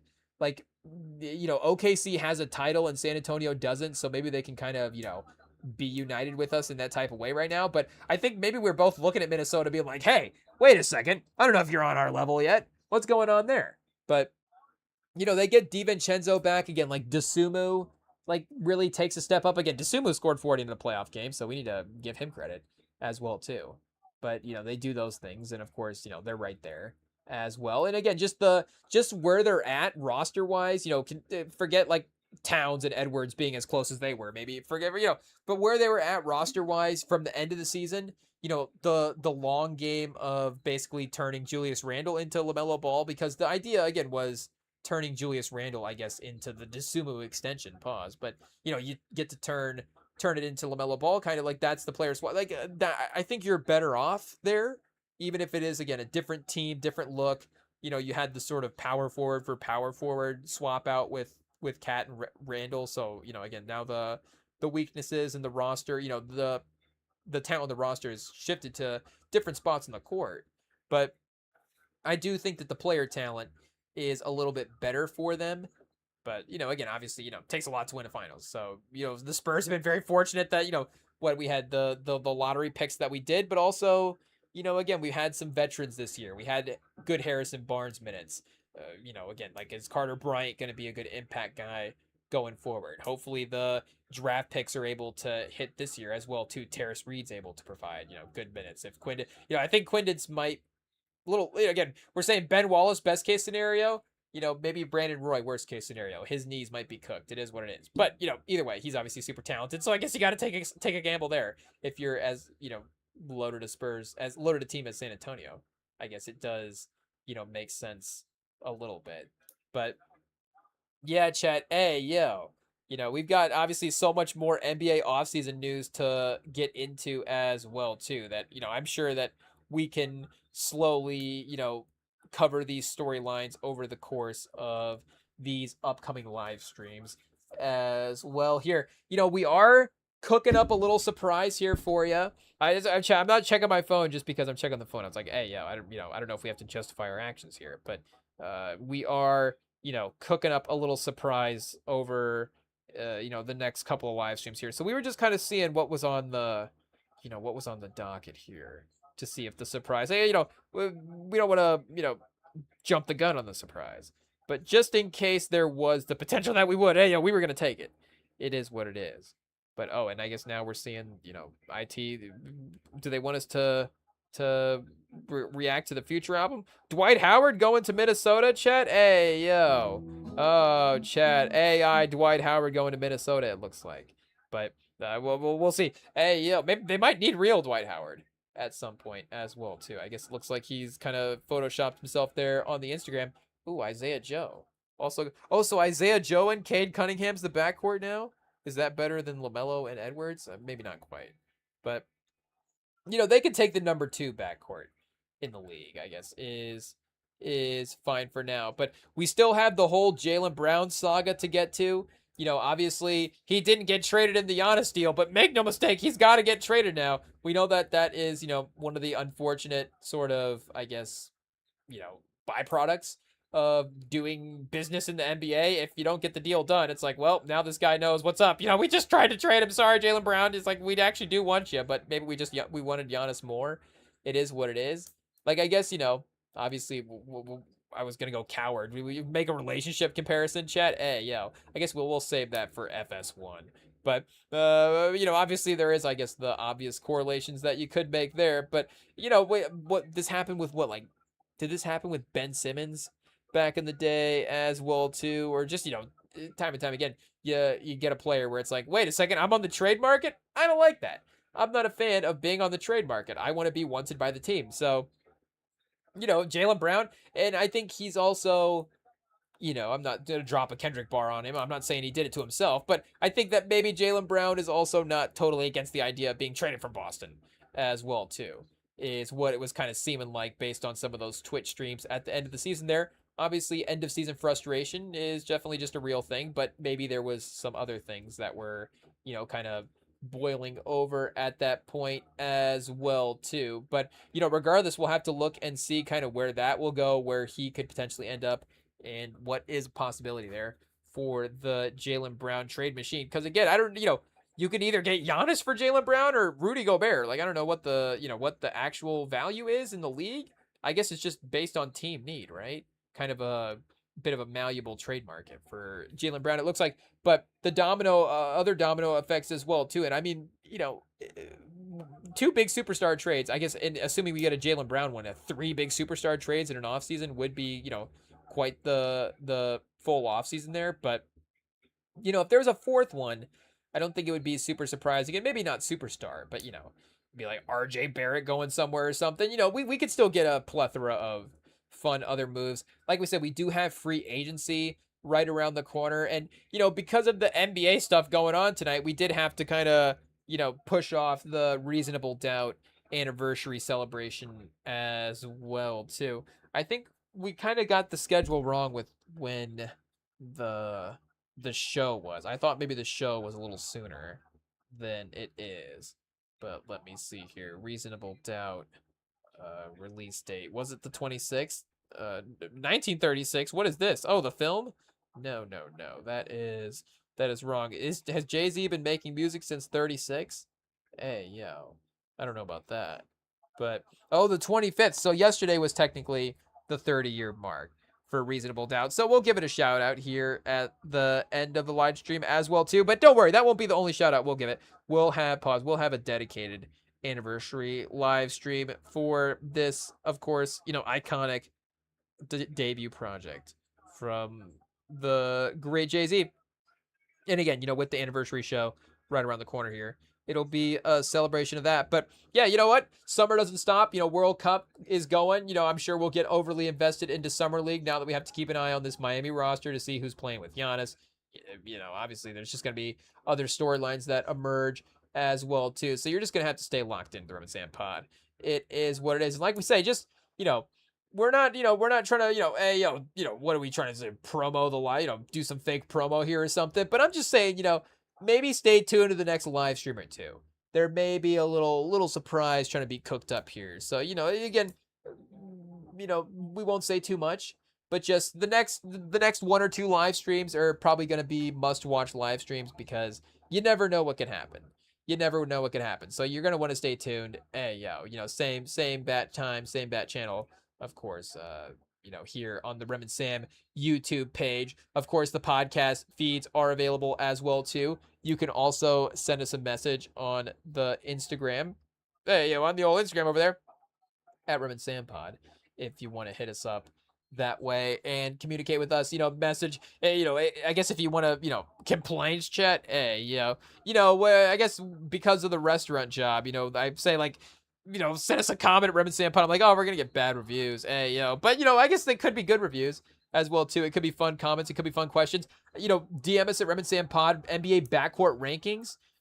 Comment on the video below, chat, and what are the best backcourts. But, hey, let us know because it does seem like it is open for discussion conversation right now. And because of some of the, again, like Edwards and Lamelo are both, obviously still getting better. Harper and Castle are still getting better. There is some changing talent in the league here that is opening up that conversation, I think, for a fun debate. So who knows? Maybe we'll just do a ranking on the next live stream to really settle it all. But Belgium up on New Zealand right now, 2-0. Hey, I guess we don't have that one going like we said earlier, Egypt, Iran, they did tie it up. Iran did 1-1. So at minute 50 here, I guess we'll see second half who is able to take that one. Shout out Team USA. Unfortunately, not able to get the win in the last game. Were we a little disappointed? But of course, it is what it is. But I didn't realize until today that there was like a whole situation with the starters and a lot of the guys being out. So it's like, oh, okay. I didn't know we were tanking in the World Cup for a pick, but apparently there was something along those lines. And once we get the group, it's like the first round bye. We're just resting everybody for week 18. I don't know what was happening there, but something like that. Pulisic was hurt for the New Zealand game, right? So they've already had some injuries again. That it's just like, okay, let's make sure we're healthy for the final run here. But regardless, it was like immediately we walked them down. It's like an opening drive, like opening kickoff. Like immediately walked them right down and got a couple shots on goal, and then they had that corner kick and then immediately scored right out of that. And it was like, oh man, this USA team really is gonna win the World Cup. But no, unfortunately, Turkey cooked after that and they got us. So we'll see once the starters are back. Hopefully that is the solve. And hopefully that solves all of our problems. Chat, you get the starters back, and hopefully we're okay. But yeah, I didn't know there was tanking in the World Cup, but hey, every stage has tanking. So maybe the NBA needs to just look at that and just, relax a little bit. Be like, it literally doesn't matter. You can be competing for the most prestigious award in all of, like, literally, I think the most expensive trophy in all of sports, and we're tanking. So, it is what it is. But hey, regardless, we're still doing good. Most goals scored during a tournament for any tournament, I think, for the U.S. And, again, we're still in the group stage. So, there are, I guess, some encouraging offensive things, but I think it's been a kind of a fun offensive tournament the entire time. Again, maybe it's just the World Cup. It just makes soccer more fun. Just for some reason, a 2-1 World Cup game is more fun than a normal 2-1 game. Again, just the stakes of it all, just the sort of overall community hype of the world being involved. But it does seem like the offense has been a little bit more offensive firepower this tournament. But, we could double check the stats and see that as well. But, regardless, we'll be back for, it's the Friday live stream. We'll be back Sunday, hanging out. Like I said, must watch Sunday, must watch Tuesday, must watch Friday. They're all must watch. But, you got to must watch Sunday. Just in case. Just in case. You never know what might happen. So stay tuned. We will be back. We will see y'all later. Enjoy your weekend. Peace.